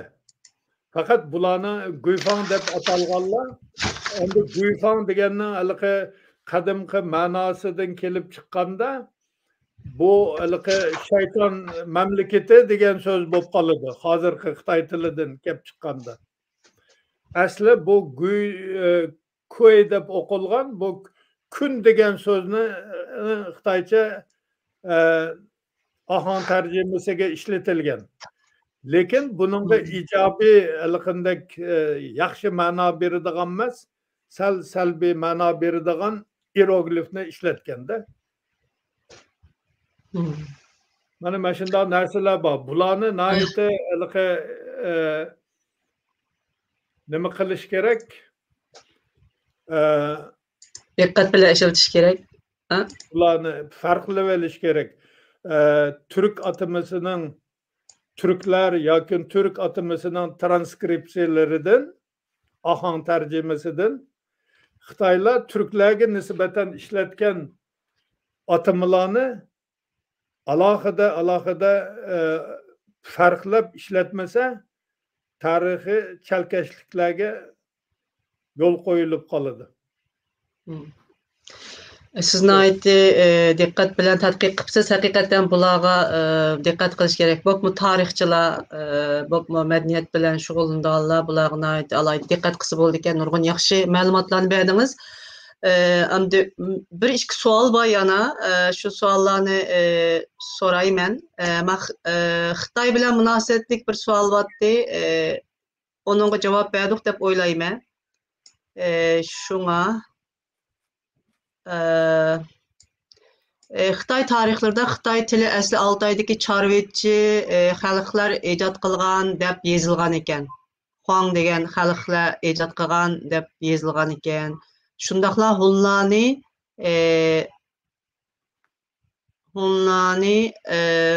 naning avlodi deb qaraydigan, hatto Xitoy bilan Hunlarni o'rtaq ajdodning avlodlari deb yozgan tarixlarmi bor ekan. Siz bu ahvol haqida qanday qaraysiz deydi. Koreya ve Yapon qatorliqlar bilan Budda diniga e'tiqod qilgan davrdagi Uyg'urlarning madaniyat o'rtaqligi yuqori qarashlar bilan bog'lanishliqmi degan savollar ekan. Bu Hunlarning kelib chiqishi, Xitoylar bilan etnik kelib chiqishi Xitoyga hech qanday aloqasi yo'q. Bu Hunlar o'zlarini kun deb atagan, atrofdagilar uni Qun, Gün, G'un deb boshqalar talaffuz qilgan. Xitoylar Hunlarning nomini Xitoy manbalarida bir 30 xilga yaqin shaklda uchraydi. Eng oxirgisi Shungnu degani qadimda kunna deb o'qilgan. Ya'ni kun degan so'zning Xitoycha ahon tarjimasi. Hunlarning o'zini. Endi Hun imperiyasi tugatilgandan keyin Hunlarning urushda Xitoylarga asirga tushib qolgan bir qismi bor. Buni Sharqiy Xunlar deyiladi. Mana bu Xunlarni Xitoylar assimilyatsiya qilayotgan. Mana bu Xunlar assimilyatsiya bo'lib ketgan Xunlar Xitoy ichiga kirib ketgan. Shu nuqtai nazardan Xitoy bilan yaqinligi bor desa, u ma'lum darajada tarixiy haqiqatga yaqin keladi. Masalan, men Pekinda bir elchixonada ishlaganda bir mehmonlar keldi, bir masalada suhbatlashishga biznesmenlar ekan. Shu qatorda bir ayol keldi, nihoyatda bo'yi egiz, o'zi qiyofasi Xitoy ayollariga o'xshamaydi.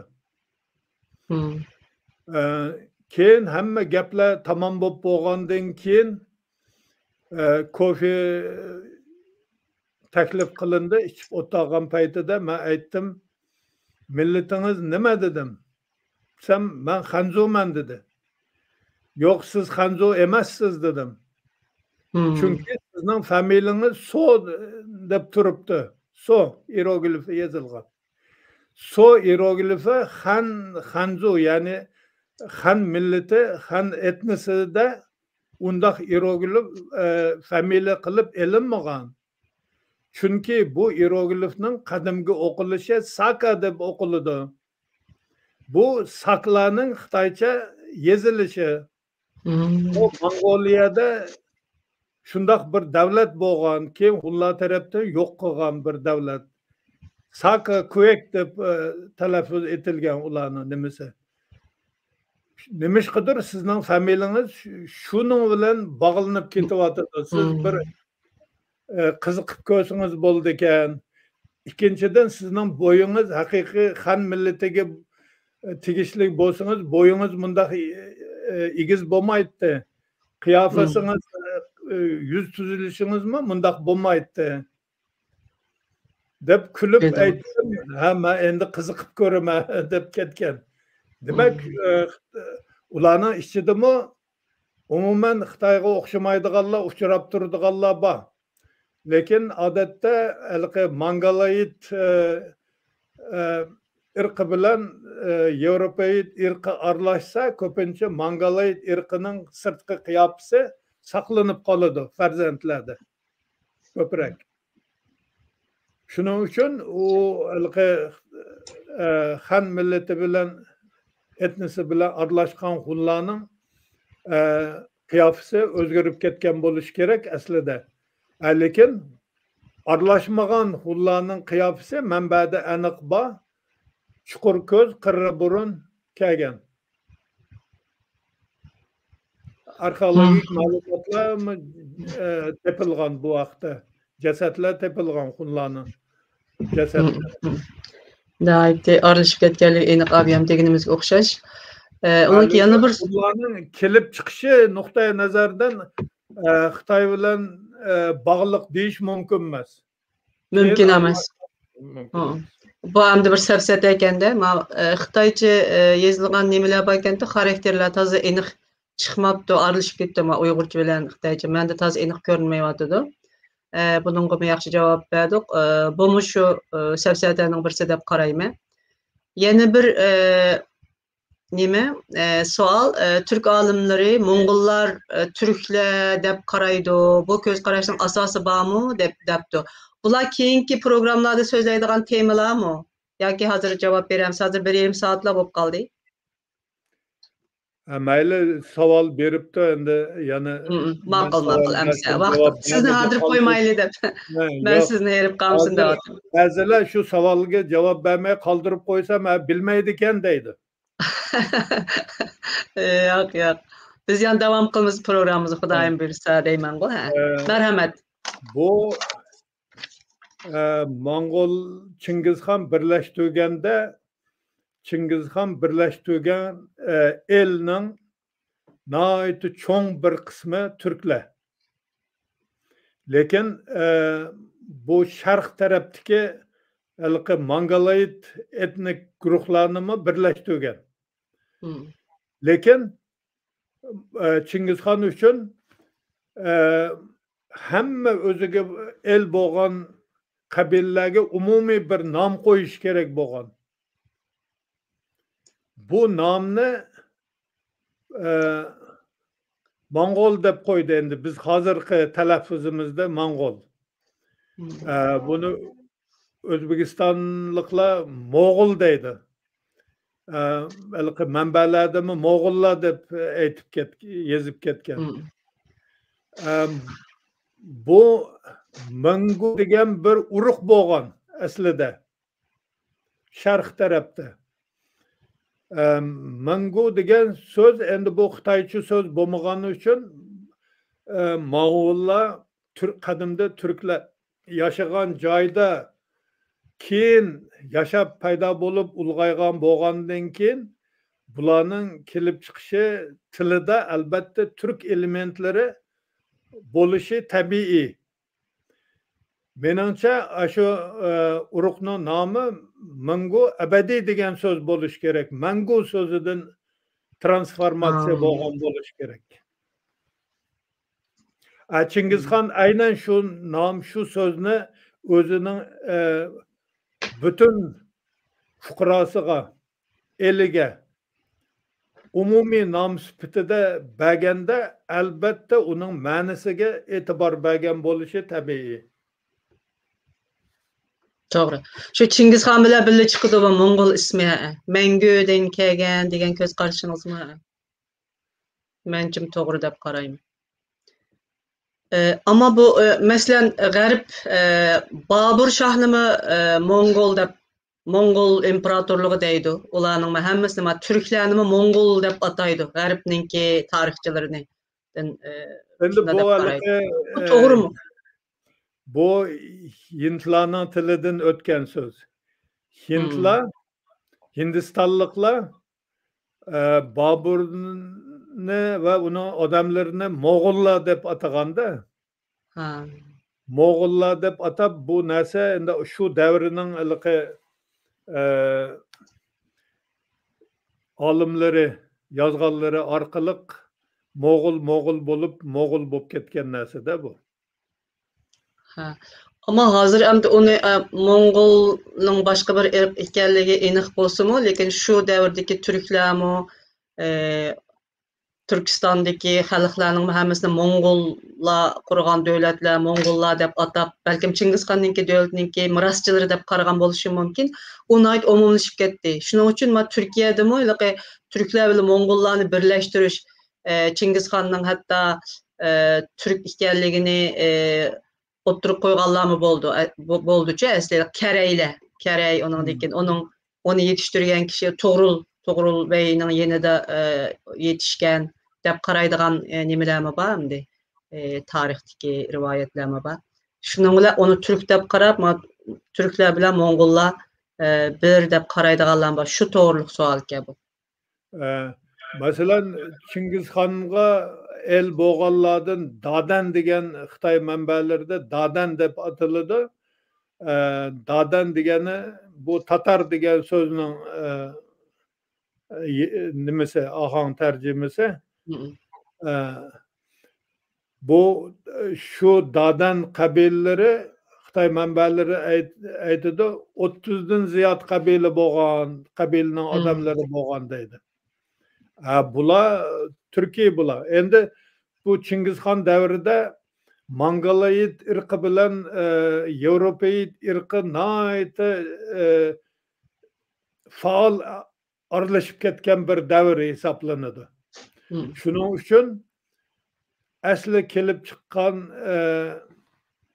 Mongoloid bo'lmagan odamlarmi aralashish natijasida Mongoloid bo'lib ketib, natijada bu Turkiston, Sharqi Turkiston, G'arbiy Turkiston yoki Turon, hozirgi Markaziy Osiyo aholisining qiyofasi nihoyatda har xilma-xil bo'lib ketishi, birinchi almishi Qoraqitoylar bilan aralashgan bo'lsa, keyingisi shu Chingizxon davri va Mo'ng'ollarning taqilishi, har xil joylarga qo'shinlarni olib borib joylashtirib, yerlashib, ular mahalliy xalq bilan aralashib, keyin shunday bo'lib ketishi natijasida bu qiyofalarning o'zgarishlariga, aholining qiyofasiga cho'ng ta'sir qilgan. Undaq bolsa yana bir sual sualini soruşunu yana talab qıptı. Mence biraz asası yo'q ko'z qarash bo'lishi mumkin deb o'ylayman, ammo savol sifatida kelgachga men sizga so'ray. Xitoyning hozirgi bayrog'i bilan turklarning burungi bayrog'i o'xshashdi deydigan ko'z qarash to'g'rimi? Hozirgi bayrog'i bilan turklarning bayrog'i. Yo'q, hozirgi Xitoyning hozirgi bayrog'i turklarning burun turklarning bayrog'i deydigan ko'z qarash deb. Bunda narsani umuman bunda qarash to'g'ri emas. Bunda nima qilish kerak emas. Bir narsa ikkinchi narsaga o'xshab qolsa, demak, shu o'xshaganligi uchun shuningdan kelib chiqqan deyish to'g'ri emas.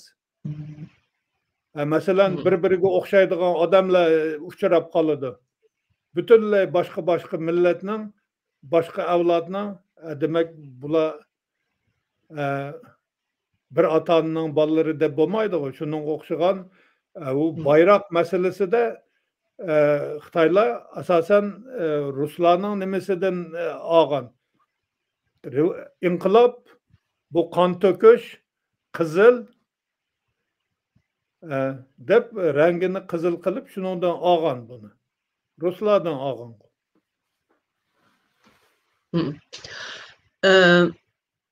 Shirzodbek savol so'rabdi, lekin buning javobi berildi deb o'ylayman. Masalan, Xanzu degan xon jamiyati degan gap, Xuasha degan podsho degan gap, bu so'zlarning asosi bormi deb so'rabdi. Bularga javob berib bo'ldingiz asli. Shunga bu nimani o'tib ketaman bu savolni. Onundan keyin Qarluqlar bilan Uyg'urlarningki orasidagi farq nima degan bir savol. Qarluqlar Uyg'ur xaqanligi davrida o'sha 30 qabilaning ichidagi bir guruh, chunki Qarluqlar o'zi 3 qabiladan iborat. Bu Qarluqlar asli Altayda yashagan turklardan bölünüp chiqib, bular asosan Tangritog' yaylovlarida, ya'ni shu sharqiy Tangritog'ning o'ttiri qismlarida yashab, keyin arablar bilan Tang imperiyasi jang qilgan paytida bu Qarluqlarni u jangga jalb qilgan bo'lib, keyin Qarluqlar Xitoy Tang imperiyasini ajrab chiqib, narqi tarafga o'tib,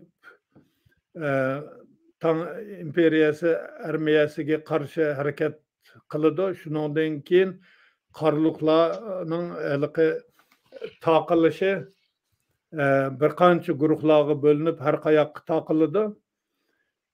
Keyin masalan Qarluqlar Uyg'ur xaqanligidan Uyg'ur xaqanligi davrida Uyg'ur xaqanligi tarkibidan vaqtliroq ajrab chiqadi. Bu ichki nizolar tufayli ajrab chiqib, bular Yettisuga ko'chib keladi. Yettisuga ko'chib kelgandan keyin Uyg'ur xaqanligi yemirilgandan keyin 15 qabila, shu 30 qabilada 15i bu Qarluqlarga kelib qo'shiladi. Qo'shilib, birgalashib Qarxoniylar davlatini tashkil qiladi. Qarxoniylar davlatini tashkil qilgandan keyin bu Qarluqlar nihoyat jangovar bo'ladi. Shuning uchun har xil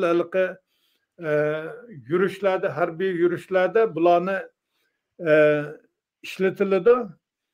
Shuning bilan bularning bir bo'ligi hatto G'arbiy Qarxoniylar davlati tarafidan Buxoro tarafgacha yetib boradi, Samarqand Buxoro tarafigacha.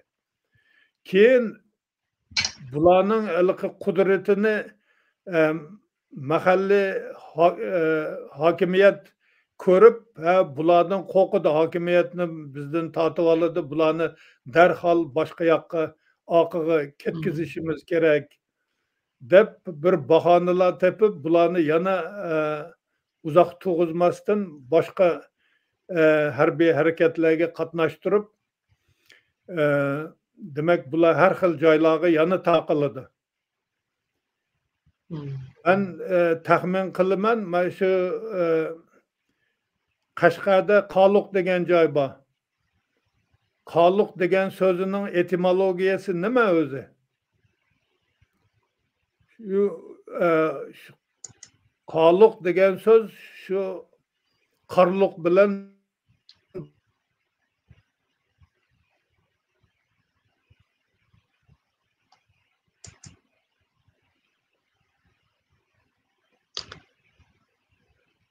İnternette bir çatak çıktı mı?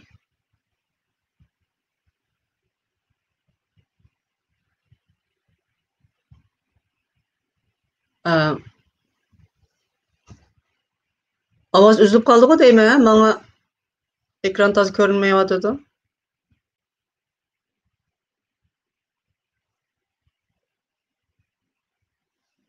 Abdullah aka.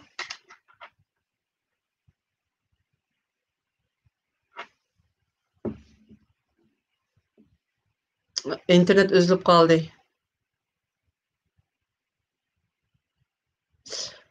İnternet üzülüp kaldı mı? Maya giyiziyotgan bo'lsanglar bo'ptiki, menda shunday ko'rinyaptimi yoki menga faqat ovoz anglanmay qo'yapti?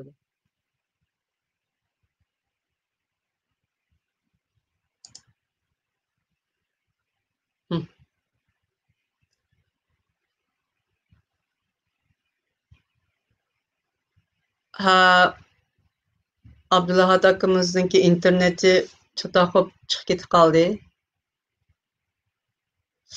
Toza muhim bir savolga javob beryapti. Undaq bo'lsa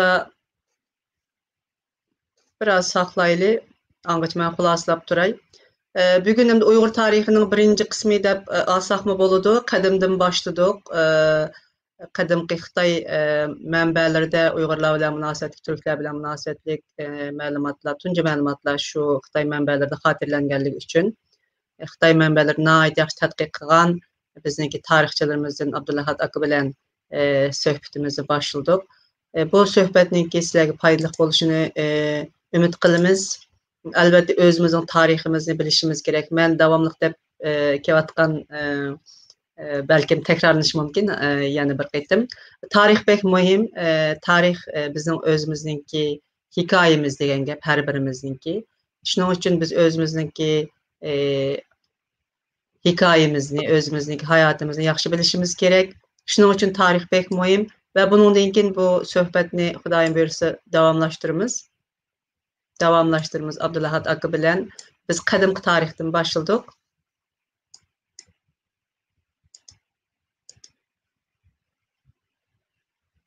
Abdullah aka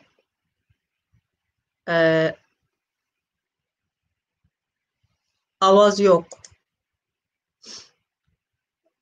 Bundan keyin yana davomlashtiramiz.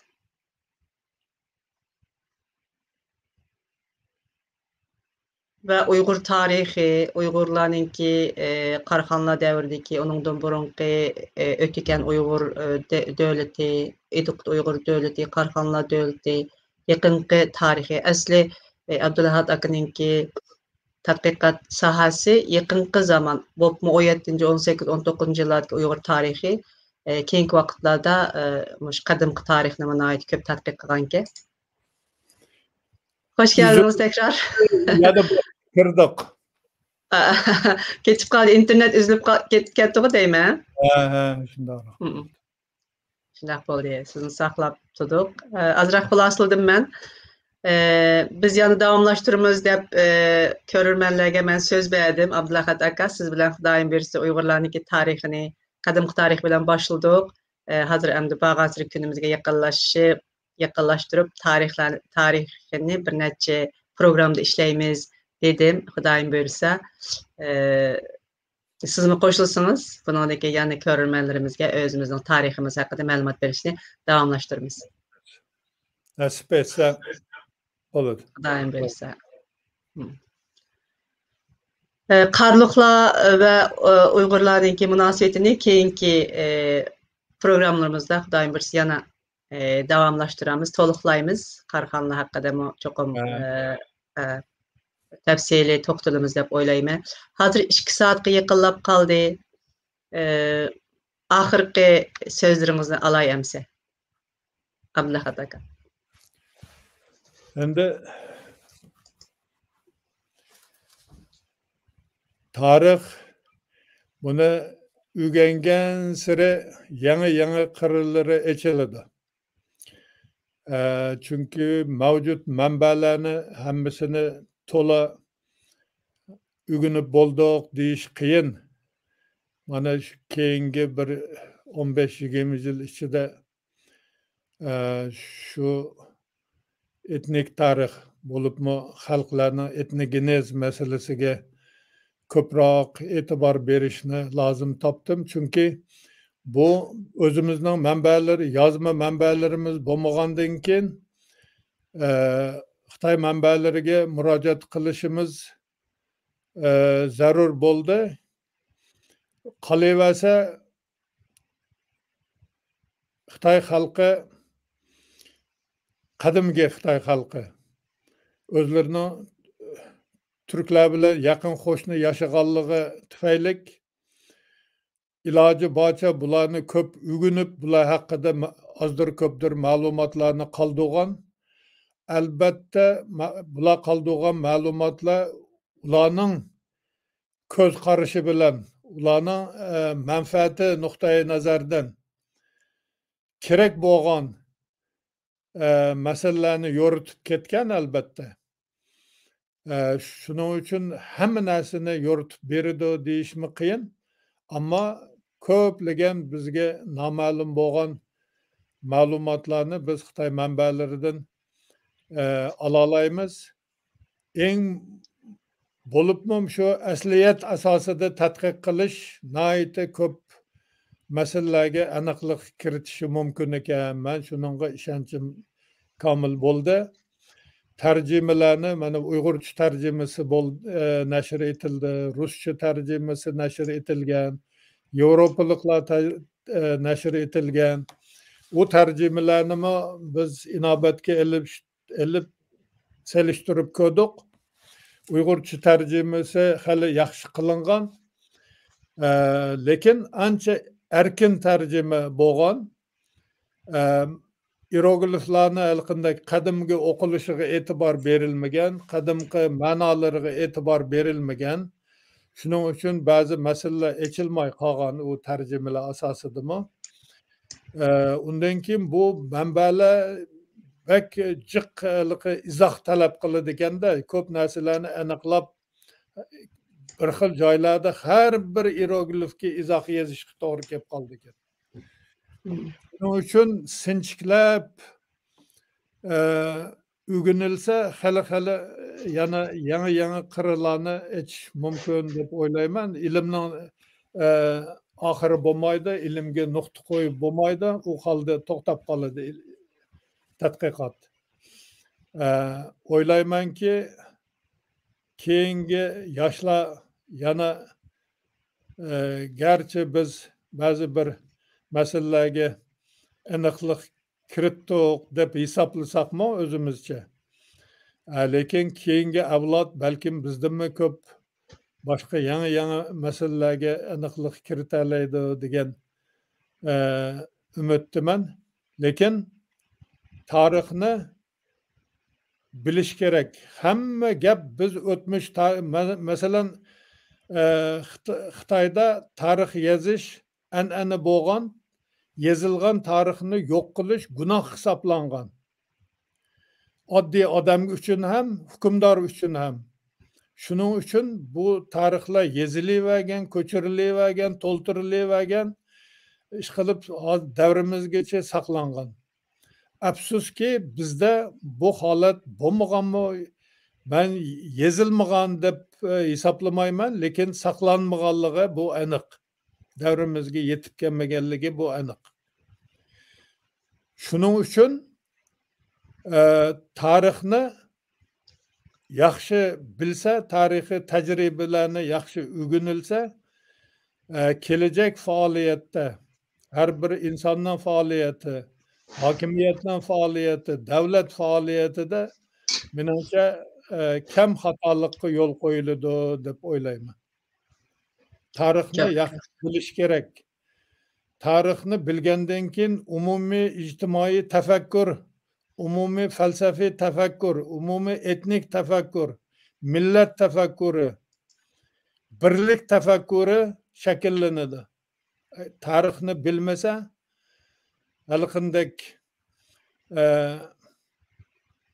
birlik yo'qoladi. Ayrim kuchlar tarafdan shu birlikka zarba berishga qaratilgan nayranglar bo'lamdi. Boshqa bir nimalarga aldam xaltasiga kirib qolib, keyin u yerdan chiqolmay o'zining yaqinlariga zarar yetkazib qo'yish ishlari, mana shular hammasi o'tmishni bilmaganlik, qo'shnini yaxshi tonimaganlik natijasi deb o'ylayman. Qo'shnini yaxshi tonisang, shu yaxshi tonish asosida muomala qilsang, o'tirda anglashmovchilik bo'lmaydi. Nizomi chiqmaydi. Tedbirini mi alısı? İşmi yaxshi unumlik bo'ladi. Maqsadga to'g'ri oson erishish mumkin bo'ladi. Ishqilib tarixsiz o'tmishni tasavvur qilish qiyin. Buni anglash kerak. Bu bizning Uyg'ur tarixini agarda bir necha ming yillik tarixni birdan shundoq bir pastdan to'piga qaratib bir chiziq chizib qaraydigan bo'lsak, ko'p masalalarda o'zimizning zaifligimiz, o'tmishni yaxshi bilmaganligimiz, qo'shnimizni yaxshi tonimaganligimiz tufayli ro'y berganligini ko'rish mumkin. Albatta hamma voqealarning ichki tashqi sababi bor. İchki sababi nihoyatda muhim. Evet. İnson tanasi qancha sog'lom bo'lsa, sirtqi omillarning ta'siri shuncha kam bo'ladi. Qancha zaif bo'lsa, sirtqi omilning ta'siri shuncha kuchli bo'ladi. Bu haqiqat. Buni bilishimiz kerak. Köp rahmet, nəhayət qimmatli sözlər bo'lindi. Undaq bo'lsa, xulos qilib aytgan vaqtida Uyghur degan Türk degan gap, Türk Uyghur degan gap, Uyg'urning tegi Türk degan xulosani chiqarsak bo'lamdi. Bo'ladi. Shuning uchun adabiyotlarda ba'zi olimlar ishlatadi. Uyg'ur Türk, O'zbek Türk, Turkiyalik Türk degan. Shundaq deb ishiltish to'g'ri. To'g'ri bo'laverdi. Ko'p rahmat. O'zbekmi, Turkning bir qismi. Ko'p rahmat.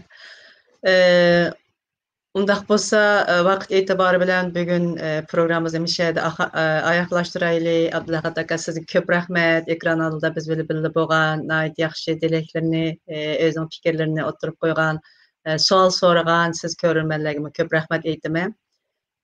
Yana bir qitimliq suhbat programmamizni ko'rishgacha Allohga omonat bo'linglar. Xayr, xo'sh amsi. E'tiboringizga rahmat. Rahmat.